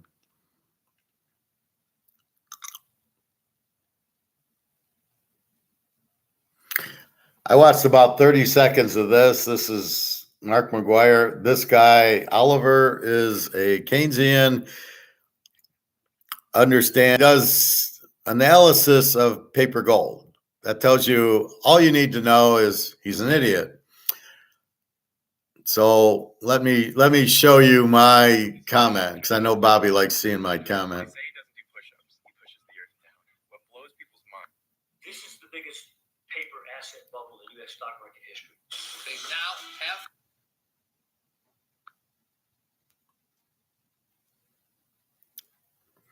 There's the Teaser Kings.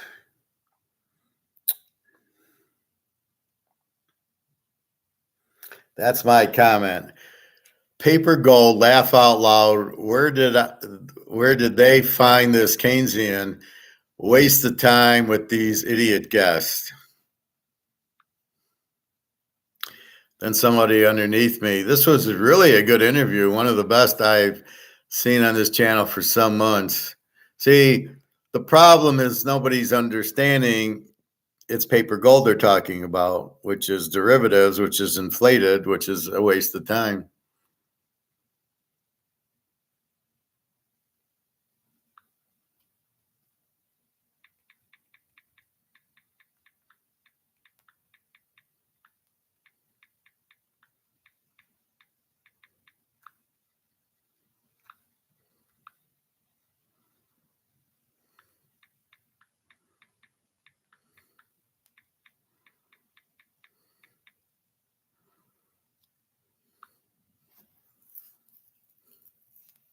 All right, so look what I just wrote.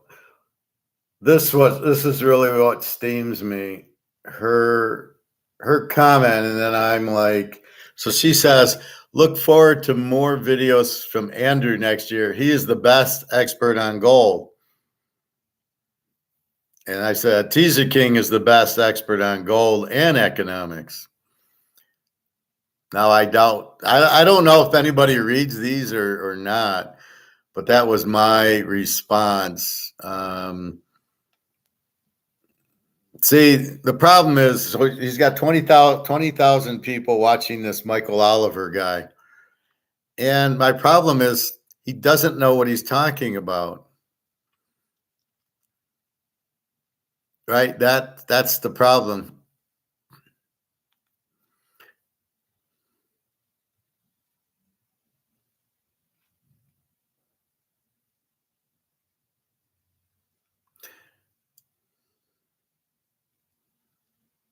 So, what was I saying? So I was showing you the Egon one. So this is the good one to watch. This is what we talked about yesterday. And very good. Maybe I'll talk about it on Tuesday. But there's a lot of good that he talks about.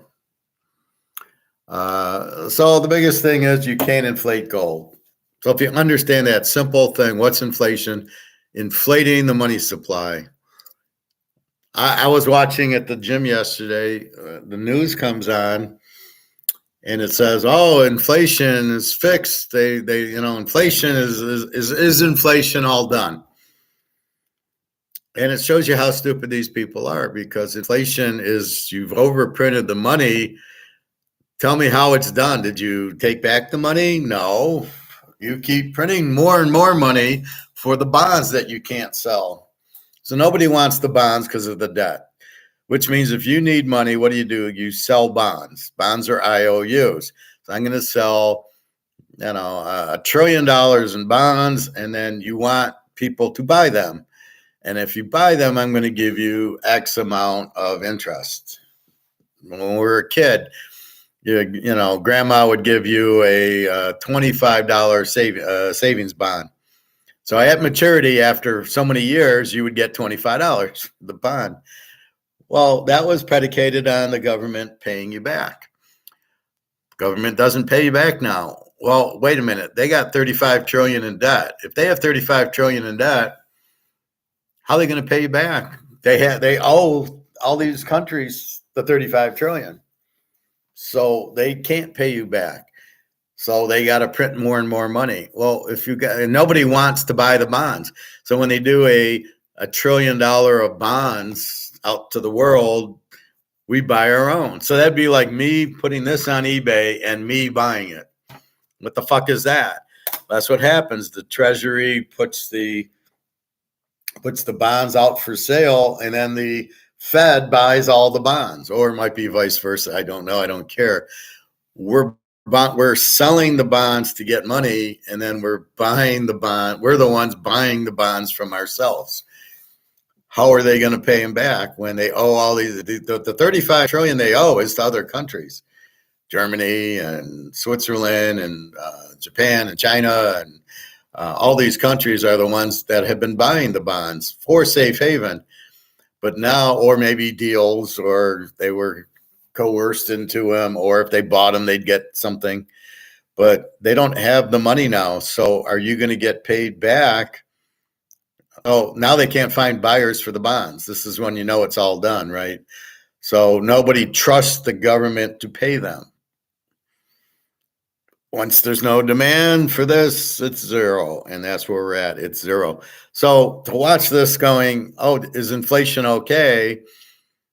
They're looking at prices, not money supply. So they don't even understand inflation. This is the big edge we have, is we understand inflation is printing the money, inflating the money supply. And then if you make a bunch of money, it loses its value because there's too much out, AKA the 50 count Mahomes versus a regular Mahomes card. This will be worth a lot more because there's only 50 of them. So you get 60 buyers and the price goes up and up and up. But if you print, a million of these, this is the 87 Dunros. If you print a million of these, you got to have a million people wanting it to even get a price. And in the dollars, you printed trillions and trillions of dollars that nobody wants it anymore. They're going, no, there's too many dollars out there. There's not going to be enough buyers. So the price goes down and everybody says, we don't want it. We want gold or the BRICS currency. And so that's what's happening. So how are you beating inflation? Where you even don't even understand it. And then they put the headline in and then people go, oh, look, inflation's down. Bullshit. Inflation isn't down because you've printed all the, let's say $15 trillion you've printed, and a lot more overseas. So how is that? That's still printed. And you're printing more and more to cover the bonds that you can't sell. And you're printing more and more to pay for the interest on your fucking 35 billion or trillion that you don't have. And if you say, oh, we don't owe the debt, all the assets go to zero, you fuck the assets, cars, houses, land, whatever it is that is in the asset that you have the debt for. So if you buy a car, you owe for the car.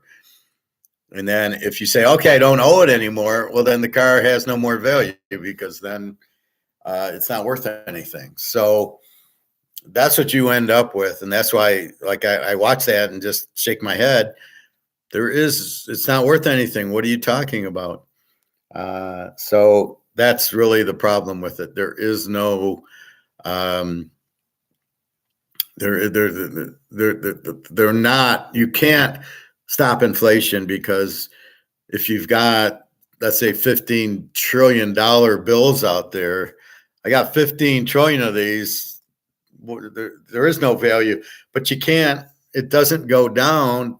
You've ruined the value of the dollar. It's ruined. You can't all of a sudden, because prices go down because nobody can afford anything, say, oh, inflation's done. That's not even the correct answer. That's the problem. People will, like this Toyota guy's wife, well, Joe, the auto parts guy, bought gold, so now we can buy it, even though your friend Howard, the economist, said to buy it, but we won't listen to him because we don't know him. But you're going to listen to Fox News as a Wall Street Journal reporter say, well, I think inflation's good. You don't know the reporter, but you're going to listen to her because she's on TV. Why would she lie to us? She's got a million reasons to lie to you, because biggest one is she has no idea. She doesn't know what's going on. So anyway, that's really the problem, is people give bad information either on purpose or by accident. Either they really don't know and they think it's prices and they say, oh, look, the prices are down, inflation's beat. We all know inflation. So if we really understand it, as I try to teach it to you in plain English, we know they've inflated the dollar. We know there's nothing they can do. It's not backed by gold. It's not, inflation is not going down. It's still 20% on its way up to 60, 70%.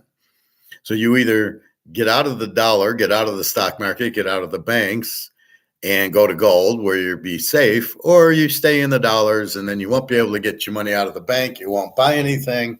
So if it's all done, why is it still expensive to go to the grocery store? I saw New York strips yesterday, $9.99 a pound, down from $14. Is inflation done because they lowered the prices because they can't sell them? Because nobody can buy them, nobody wants to buy them, they're too expensive? Is that it now? So it's all better? That's really the problem, right? Is you're being made off, right? The whole dollar system's made off. It's all a Ponzi scheme. You're getting worthless paper. And then they tell you this song and dance. Well, yeah, prices are up, so that's inflation. Oh, prices are down, inflation's done. That's not real. That's not the truth. That's Madoff. Oh, Mr. Madoff, how does your fund work? How do I get 15%? Don't ask me that question. If you ask me the question, get out of the fund. But I want to know how you make 15%. Well, now being truthful Madoff, I'll be truthful Madoff. Well, to tell you the truth, I don't invest it and I just give you the 15%. And then I get other people wanting in because I give them 15% and nobody wants to question it because they get 15%. So they give me $100,000, they get 15% a month. They're happy. They don't really care how I get it. And I just do a Ponzi scheme that I get more money in and then I give you their money. Do you really give a fuck? Do you care how you get your 15%? If I Ponzi scheme you, or I actually invest in Coca-Cola and Disney and I pay you with those profits, do you care? No, I don't care, Bernie. Yeah, if you're going to give me 15% for doing nothing because other people are stupid enough to get in, yeah, I guess that's fine. But I'm only going to stay for a year and then I'm going to get the fuck out before you go broke because you've got the stupidest system I've ever heard of. But that's basically what you have. Well, I can stay in this and keep my money in the bank and keep the money and not buy gold and silver, keep my money in stocks and the bank and in mutual funds and real estate trust. I can keep my money in that until it all goes to zero. And then I can cry, oh my God, I've been Ponzi'd, I've been Madoff. That's how Madoff would answer the question if it was truthful, right?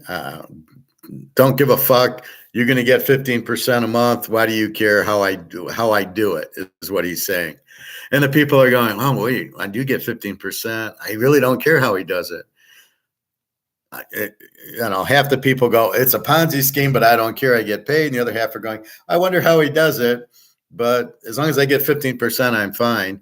And then you have these idiots in Boston who kept trying to figure it out and going to the SEC going, dudes, this is a Ponzi scheme that the SEC is involved with. Their lead attorney is his attorney. They are never going to blow the whistle on Madoff. What the fuck are you talking about? So you're crying wolf, but you're going to the wolf saying, hey, there's a problem here. And the wolf's going, I don't know. I can't really help you. Why they keep doing it and not understanding that you're talking to the wolf. So when we talk about gold, all you can do is collect it. You can't get bothered that the price doesn't go up. You have to look at that as a unbelievable opportunity that gold's still at 2,000 an ounce or really 21 something now. Let's see what it is on eBay.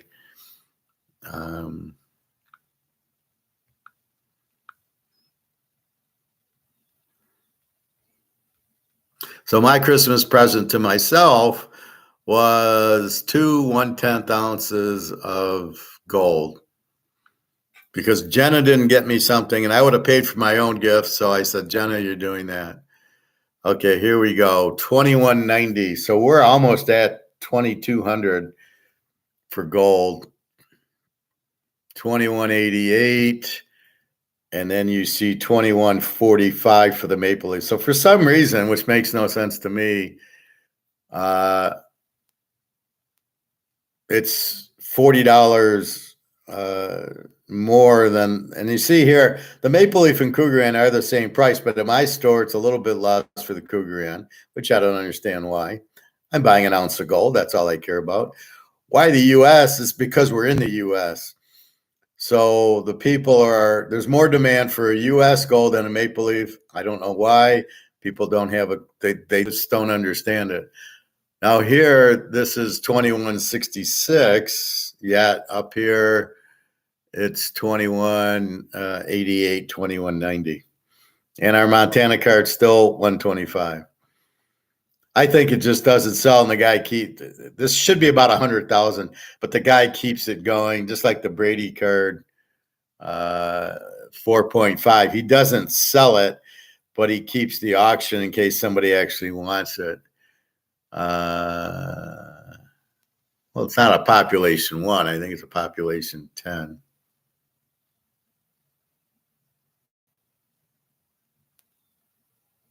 Yeah, it's 5 out of 10. So they only made 10. Do I really need a PSA 10 on a card that's only made 10 of them?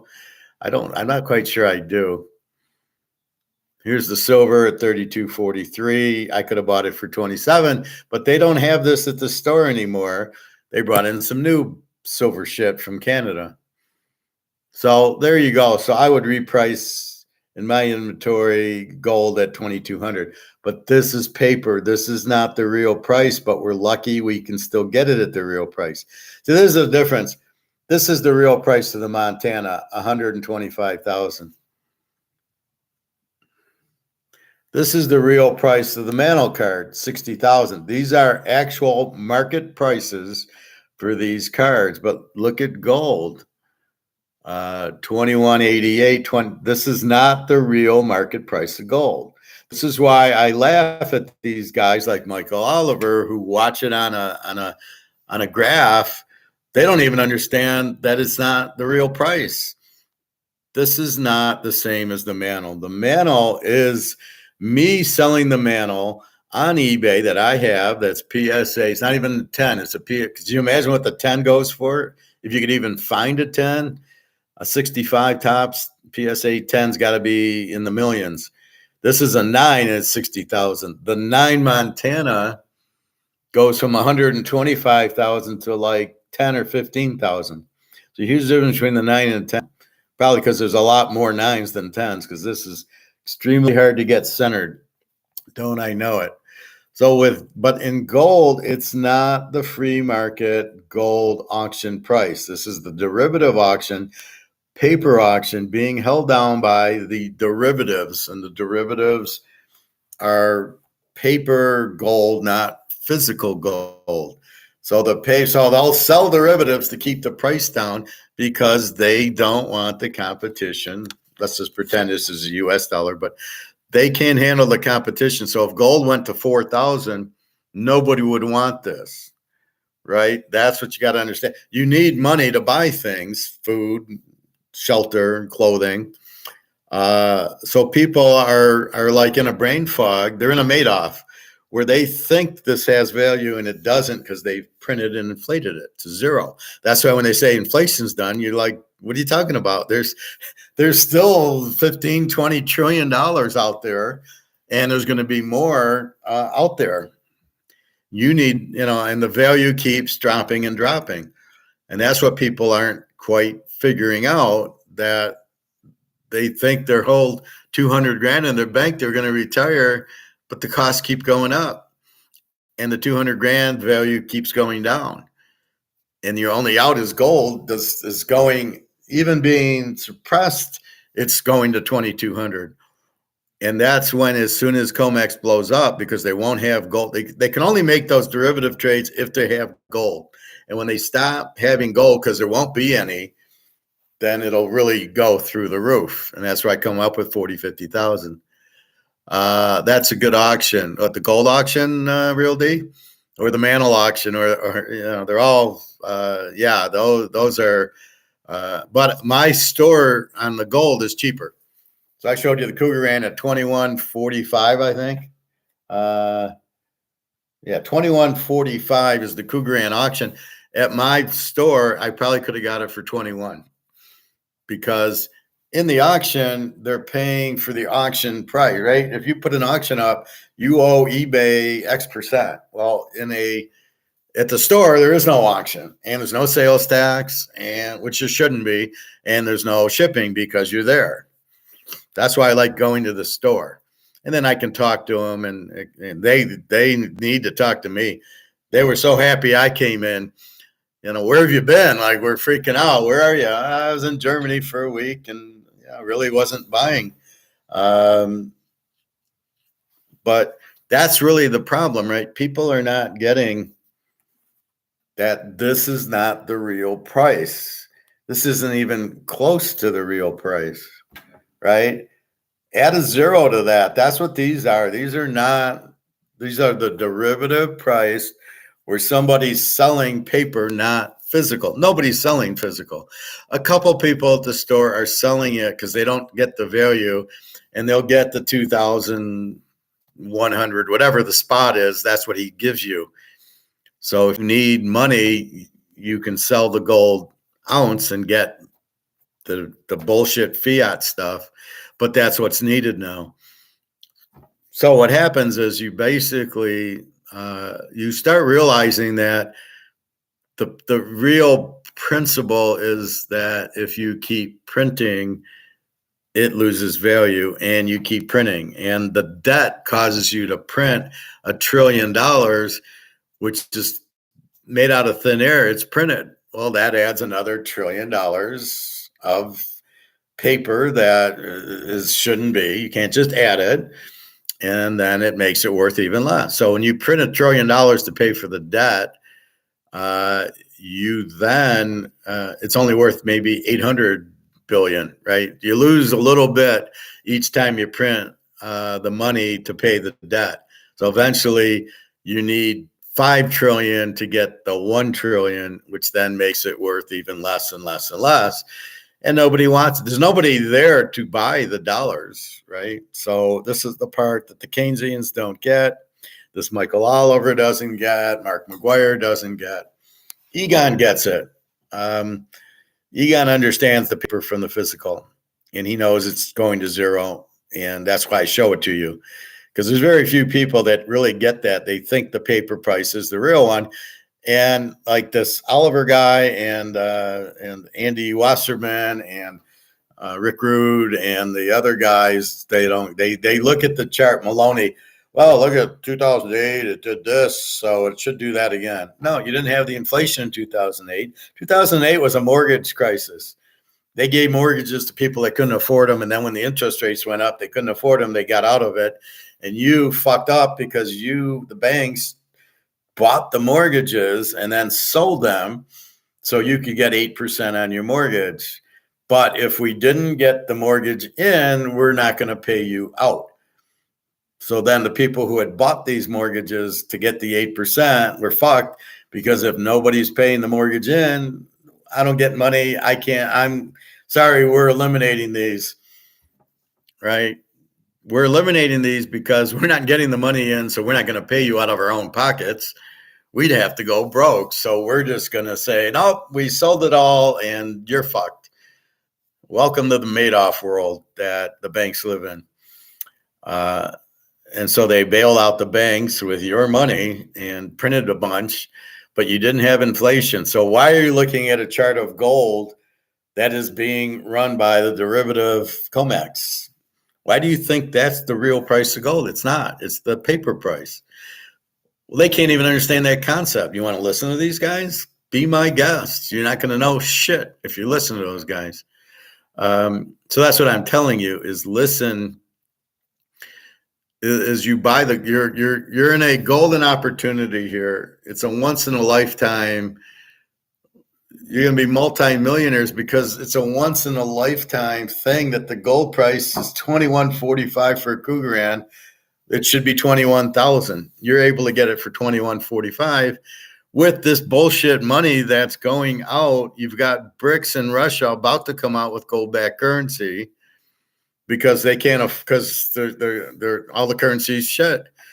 So the currencies are all shit. So therefore, the only option is gold, and there's only so much gold. There is not a lot of gold. 250,000 tons is it. That's not a lot in this world, especially at 2,000 an ounce or 2,100. It's not a lot. Me and you got 2,100 to go buy a couple ounces of gold here and there. And so if you realize that, they're fucked. So you're really fucked with well, it won't affect me if they print $1 trillion to pay for the debt. The debt won't affect me. I don't own it. You own it because the government is you, not the government. There's no government. It's all a Ponzi scheme. So that's the part you don't quite get. It's you're fucked. The banks have all these new treasuries and CDs rolling over from 1% to 5%, which they can't afford. Because when you give them 100, if you give them 500,000, they then have the 500,000 have to pay you, right? So they have to make money with your 500,000. So we're a bank right now. We got $1 million that came in on deposit. Well, we owe, Real D, I owe you $1 million. I owe you 4 or 5% of it. Let's say I owe you 5% in interest now. You're going to want your interest, let's say quarterly. But what do? I can't just give him back his own money. Then what's the point of me being in business? So because you gave me the money, I have to then invest it so I can pay you your 5% interest. So I need to make 8%. Well, the T-bills have gone from 0% or 1% to 5%. I'm getting my ass kicked because the higher the interest, the lower the bills, the bonds are worth. So where I was, getting they're worth 100. Now they're only worth 80. Well, wait a minute. If I get a new bond, I lost $20 a bond. And how do I pay Real D back his interest? I can't. I'm fucked. There go the banks. And that's exactly what's about to happen very, very soon because of the Fed raising the rates. The Fed doesn't know what they're doing because Powell's an attorney. At least have a guy with a master's in economics and finance running the thing. You got an attorney raising rates because he thinks that'll stop inflation, which it doesn't. The genie's out of the bottle. You can't put the genie back in. Once you've printed 15, 20 trillion dollars, it's out there. How do you lower that? What do you raise interest rates to get the money back into the banks to burn it? So we're going to burn $10 trillion. Well, even if that was practical, you can't. What are you going to do in a digital age? Well, we'll just digitally make it disappear. We won't burn it. You can't do that. You can never have digital currency. Like I said, crypto, I wouldn't want to be within 100 miles of cryptocurrency. The rest, the credit and debit card they're electric. They're not digital. They're electric. They're backed by dollars. Your debit card is backed by your checking account, and you have to have money in your checking account. So if you get paid $1,000 and it's in your checking account, you can use it on your debit card. Now, even though you don't have the dollar in your hand, it is in the account. They just didn't need to print it. But don't think you don't need this. If you think you don't need this, you don't know what you're doing. You have to have dollars. You have to have it printed. It'll never work. It's just like saying inflation will go away because prices went down. What does prices have to do with inflation? The real theory is because the dollar's worth less, the value went down from a dollar being worth 1 cent. It now takes more dollars to buy the Canadian Club whiskey. That's what they're looking at. So when they think the price goes down, the dollar's worth more, so the inflation's taken care of. But they missed the point. The market controls the price, not the inflation. So if the New York strips are $20 a pound, you think there's inflation, and then here comes Christmas, and now they're $9.99, where I was yesterday, because people can't afford them. They're not paying. Does not mean the inflation went down and the value of the dollar went up. It means I can't sell it. I'm at a grocery store. I make money selling my inventory. I'm fucked. I got to lower the price to sell the New York strips. It has nothing to do with inflation and everything to do with the market dictating the price you can sell it at. And if you're running a grocery store, it's all about moving your inventory. That's why you see sales. That's why you see buy one, get one free, because you got a lot of inventory. Pepsi and Coke, you got a ton of it, and it's $2.99 a bottle, and you can't sell a bottle. And then you put buy two, get one free, because you are trying to move 3. And then if you do the math, that's $6. So it ends up being $2 a bottle.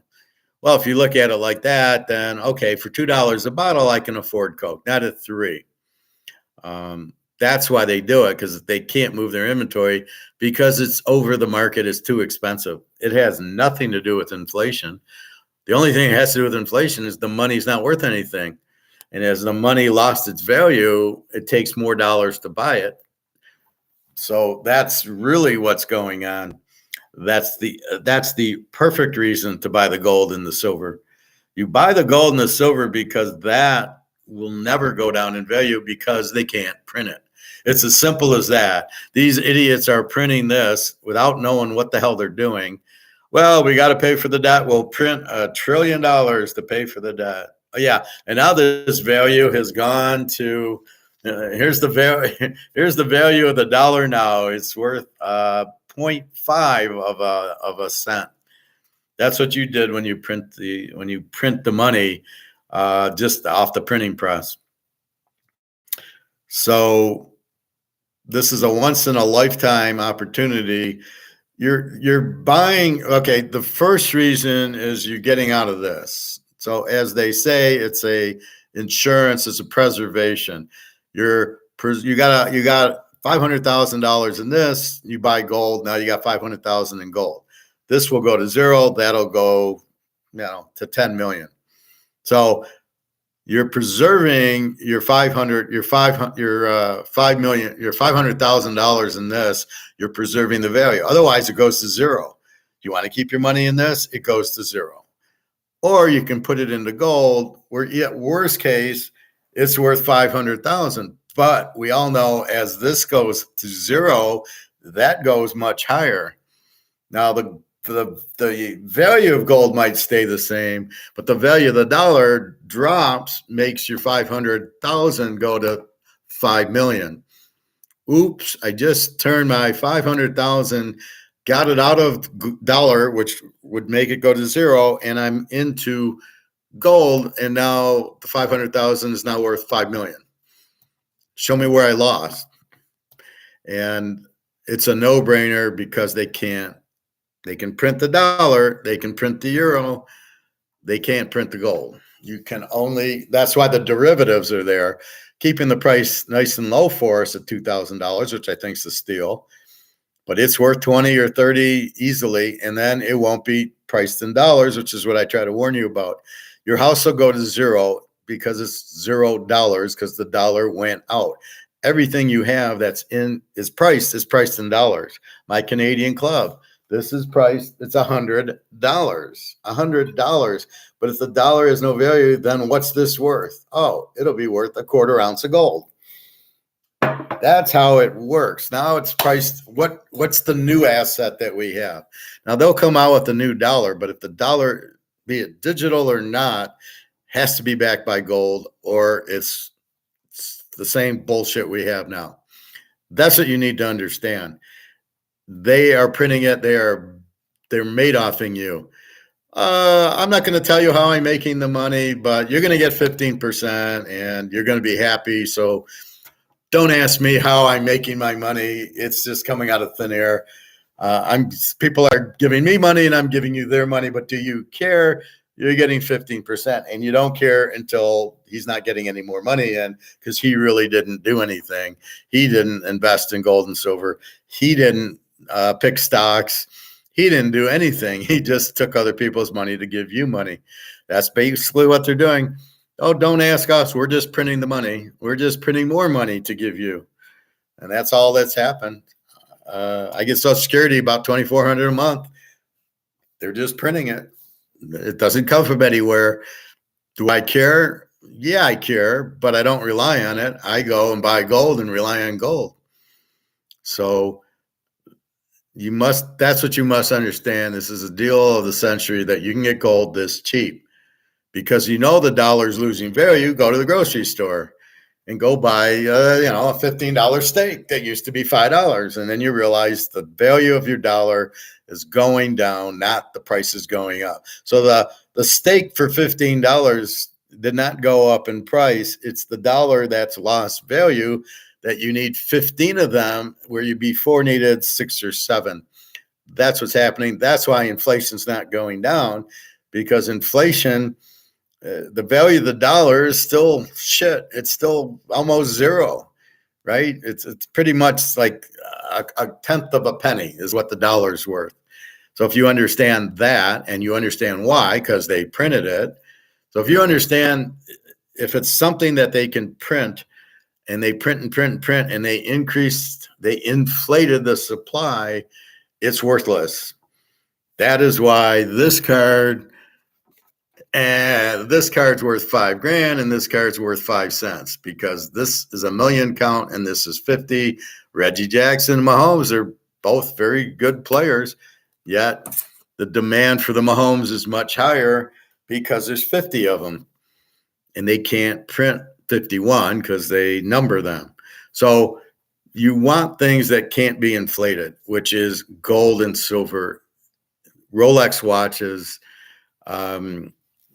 things that are very limited, Picassos, and that's why those are worth a lot. Because you have no chance he's dead. They could find 100 paintings he did that was held in somebody's father's attic. They found it, and I've seen that with some baseball cards were found in an attic. And then all of a sudden, he's got Mickey Mantle and Babe Ruth and everything. That's fine, but that doesn't hurt the value. I mean, okay, there's 50 of them found, big deal. So that's the key to understanding what can be inflated, printed without any backing, and what can't. And gold and silver can't be. So don't even worry about comex, because comex is just bullshit. It's a bullshit value. It doesn't mean anything, and therefore It's paper, it's derivatives, so it's not actual gold changing hands. The only people selling gold are very small quantities to my gold store because they need money to pay their bills. So they have gold. They think, oh, they don't understand it. They think, oh, it's at 2,100. I'll sell it now. It's at the high. Wait till it hits. Wait till it hits 5,000. These people are going to kill themselves. I feel real sorry for them if they think this is the high, but this is a buying opportunity, and you can't lose. You can't imagine betting a football game, and you can't lose it because there's nothing there. How can you lose? You're going to win this game. Just bet the game. Whatever. And that's what you got here. You have gold. You can't lose because they can't print it. It can't go down in value. The demand, because of the dollar being printed to death, because of the debt, because of BRICS, because of the war, on and on and on. Once COMEX blows up, and everybody will realize that the value of the dollars drop, not the prices. So what they're trying to sell you in the Madoff government scheme is, oh, look, prices are down, the inflation's over with. Stay in the dollar. That's all Joseph Goebbels propaganda right now. Anybody that tells you inflation's done, I would expect you to laugh at them and just say, yeah, I'm going to buy gold anyway. What the hell? It's pretty. And that's where you got to be stoic. That's where stoic fits in, is you have to know that it's the right thing and do it regardless what other people say. The guy at the Toyota dealership, the sales manager, the wife said no, and he caved in. And then when his buddy said he does it, then the wife said, okay, you have the green light to buy it. I gave him the green light by explaining it to him, and he didn't take it. He's a loser because he's not stoic. He doesn't understand it and say, this is what we're doing.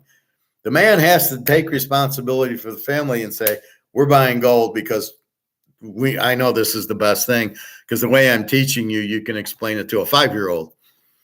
So I don't know what Greg and John's doing, and Bobby can't explain it, that this is exactly why you do it. But this is why I get mad at the guy putting $400,000 on his house. He's out of his fucking mind. The house is not worth that much, and the gold's going to go through the roof. If I have 400 grand from selling a house, it's going into gold. Sorry, there's no way I'm buying. What's the point of buying the house? I put 400 grand into the house. It's in Canadian money. So therefore, if it's in Canadian money, I better, the money's going to be worthless. If I bought 400,000 in gold, I'm going to be a multimillionaire because the gold is very low. It's going to go up in value. It has to. They can't print it. But if you're in Canadian dollars and they're printing it away, it's worthless. So you've just taken $400,000 and flushed it down the toilet. You own a house that nobody's going to be able to afford with the inflation that you have in Canada. Hence, he just blew 400 grand that he could have just waited 6 months, and that would have been worth $5-6 million. And he'd be then he can buy his little house. But what are you doing? And that upsets me, is you're not being stoic. You're not listening to the way I'm teaching you. And I don't get questions on the way I teach, so I assume that you're understanding it. So when you do that shit, I don't understand what the fuck you're doing. Or it's the wife. Then you're not stoic. You're not being a man. You're not taking charge, saying, I got this money. I did. I took my money out of the bank and bought gold with it. I didn't listen to anybody because I know it's the right move. And I told my friends, I said, get out of the stock market and buy gold and silver. And many did. This Toyota dealer, he finally does when the guy tells the wife, and now the wife says, okay, you should have been way ahead of that. You got lucky. What if gold went up to 20,000 an ounce and you're sitting in your stupid Bitcoin? Then you got problems. So again, that makes me not want to have a conversation with the guy because A, he's not listening, and B, he's weak. And why do I want to waste my time with a weak person for? What am I going to get? What am I going to grow from it? Not that I'm trying to use people, but I want to have a conversation with somebody who's intelligent at my level, not somebody, well, wait, I got to ask my wife if I can sell my Bitcoin and buy gold. It's your money. Even if it's her money, you're doing the best thing. Oh, I have a Joe who owns the auto parts. He started buying gold, so I'm going to buy it. And that's really, those type of people just avoid, because you're just going to waste your time. You can tell them the sky's blue all you want. They're not going to believe you. Then what's the point of talking to them? So that's the real problem. Anyway, so that's your game plan, is get out of the dollar before it goes to zero. It's going to zero because they print it and they don't understand printing goes to zero. And you're in gold because they can't print gold. It's a very simple thing. So you're getting out of the dollar before it goes to zero, and you lose 300,000-400,000 and get Madoff. Getting Madoff, you had money in Madoff, and then he went bankrupt, and you lost all your money with no way of getting it. That's getting Madoff. And so you don't want to, so you want to avoid that, right? You want to not be relying on Madoff for your future. So you get out of the dollar into gold. And then when that gets Madoff and goes to zero, you're sitting there going, I got gold. I'm fine.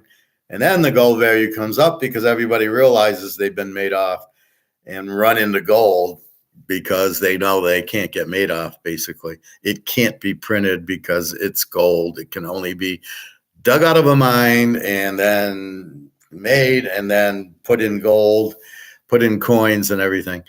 So it's really fascinating. In Egypt, apparently the pyramids were to protect the pharaohs with their gold. Well, wait a minute. Didn't they have gold bars in the pyramids? Like how did they take the gold and melt it into gold bars? Where the hell did they get the fire to make it strong enough, and then the equipment to make them bars and put it in, unless they were just rough gold that they got buried in. But where the hell did they get that type of technology? That would be my question. How did they get the bars? So that's really why we say gold and no other. That's why when they ask Egon to diversify the portfolio, there is no diversification needed or wanted. We want to be in gold and silver, period. This is my diversification, is buying a $50 card that ends up being worth $5,000 because there's 50 and it's Mahomes. But I'm not really looking at why am I diversifying?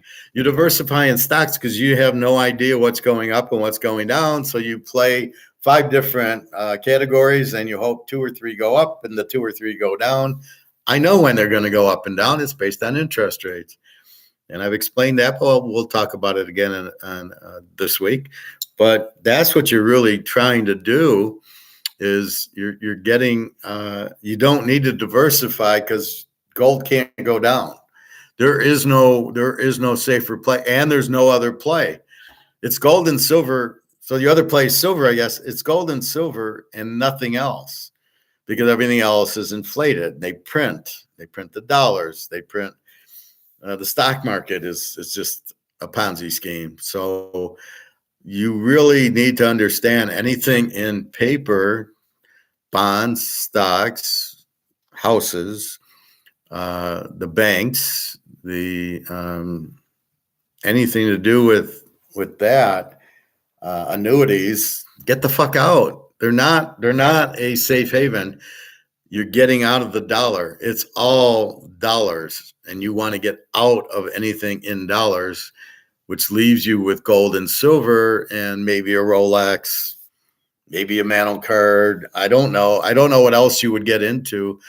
The Mantle card, the problem is it's $60,000. So you won't lose. Mantle card will always have demand. It's the question of how much gold's it going to be worth. That'll be what the Mantle card will be for you. But you're fine because you're already in gold and silver, and it hasn't gone up. The Mantle card I showed you was $60,000. It's already gone up. Gold is sitting at $2,100. It hasn't gone up yet. So the Mano card's free market and gold's stuck not at free market. And when gold goes to free market, it's going to go up. Well, the Mano card's already at free market. It's already at 60. It's not going to go anywhere. The gold's at 2, going to go to 60. And that's really it. Now the government can cry and, oh, we got to tax gold. They're not going to confiscate you, as we showed Egon yesterday. It'd be way too difficult. They'll just tax you when you try to sell it. But I'll go to Switzerland to sell it, or I'll go somewhere else to sell it. That's the beauty of that. Maybe I go to Mexico to sell it, or Costa Rica, or Puerto Rico. I mean, there'll be places everybody will want it because everybody's fucked. Then when you get the gold by the BRICS in Russia, then everybody will run there and all the currencies will go out. The euro, the US, the Canadian will all go to zero because everybody will want BRICS currency. The question is, will we all join BRICS?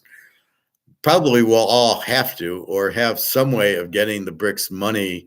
We'll need a gold-backed currency or gold to survive because the dollars won't have a value. And the people that don't figure it out will be broke. And then you're going to sit there and go, well, should I help the guy or not? He didn't listen to me when I told him to buy it. That's my pet peeve. Hey, I told you to buy it. You didn't listen. Okay. So there's nothing you can do. That's why I give the girls, Jenna and gold, is so they have something. Because when I was in Germany talking to Jenna's friend, Natasha, she wants to buy gold. She said, I don't have any money. I said, well, I told Jenna, I said, I feel bad. I want to give her some gold so she can at least survive. But that's up to Jenna to give her one of hers, because I give Jenna the gold. But I would have given Natasha some. I would have probably brought silver for her. But she's saying, I don't have any money. I can't buy it. And I'm like, well, maybe you need to take $100 and buy silver. But I don't even know. I think there's a big tax in Germany for silver. They realize what it is, and they don't want, I don't know what it is. The governments all want to control us. They don't want us to be free and to buy gold and silver, or because they're fucking up the money. I don't get that. The governments aren't there to control us. They're there to work for us, not against us. And yet they keep working against us. That's another reason to own the gold and silver. Then you're not in the government bureaucracy. Nobody knows you have it. And then when you go sell it, you're fine. You're not in the system. You can't get taxed. Nobody knows. There's no dividends. It's nothing. So I love that thing on gold. Well, you don't get interest on it. Now, when it goes from 2,000 to 5,000, do I really need interest? And when it never goes from 2,000 to 1,000, I really don't worry. It's not a stock. It's money. So anyway, anything else? 1:45. Let's go watch some football. I got a roast to cook. I think I'll cook it tomorrow. I got some ribs to make. I think I'll make that tonight. Oh, I got sloppy joes too. I think I'll make that tonight. I'm going to have a buffet. I got sloppy joes that I'm going to make, a roast that I got to cook. And I bought little things of ribs, not a lot, little things of ribs to make. And I made a salmon yesterday. And it's just me. I mean, Jenna, the girls aren't here. So I'm like, how the hell am I? I'm going to be eating this for the whole week, which is okay. But I didn't know what to make. So I kind of got all of it. Anyway, Merry Christmas Eve. Merry Christmas tomorrow. I'll be on, I suppose. I might as well. I think the game starts at 1. So I'll be on like at 11 o'clock. I hope there's a few people on. Again, Merry Christmas. Good luck on the games. If you're betting them, good luck on gold. You cannot lose. Get out of the dollar. You're going to lose in the dollar. Your car will go to zero, but then it'll get valued in gold, just like your house. The house, the car, your assets, your Rolex, all go to zero in dollars, but then I'll get value in gold. Don't forget that, because you're going to freak out. What do you mean my house is worthless? It's not. I'll come by and give you 2 ounces of gold for your house. Well, that's only 4,000. No. Gold is worth a lot more than 2,000. Once that gets free, it's worth a ton. And the government doesn't want that because then they can't control you. But they can't control it because of China and Russia, and BRICS will allow the gold to go to the moon. So understand that. All right. Good luck today. Free pick is Dallas at this point. Let's take one more. I don't know. Just assume it's 1.5 or 1. Just take Dallas. Your free pick with Alabama, and bowls are so hard because we don't know who's playing, who's trying, who's coaching. It's a fucking nightmare. It's a joke. So just bet very. I'm going to lower my things in the bowls except for the Alabama game. All right. Have a good day. Merry Christmas. Enjoy. Buy your silver and gold. I bought 2/10 of an ounce gold for my Christmas present from Jenna. Since she doesn't she doesn't have money. So she says, I can't get you a gift. I don't have money. So I went and bought 2/10 of an ounce and said, okay, you chose this for me. I paid anyway, but it's better than a polo shirt. So anyway, I got her a nice bottle of perfume. So anyway, have a good day. Enjoy, relax, not too much sugar, but enjoy your sugars. Today's a day you can have your pies and your cookies, a little bit of alcohol, and you might want to maybe do a fast Wednesday or Thursday, and then we get ready for New Year's. So try to do that. So enjoy your day. Good luck. I hope you win a lot. www.teaserking.com. You can always get my email there, although I have left it on here when I was having problems. So if you need to reach me, please email me. All right, everybody. Have a great day. Good luck. And Merry Christmas.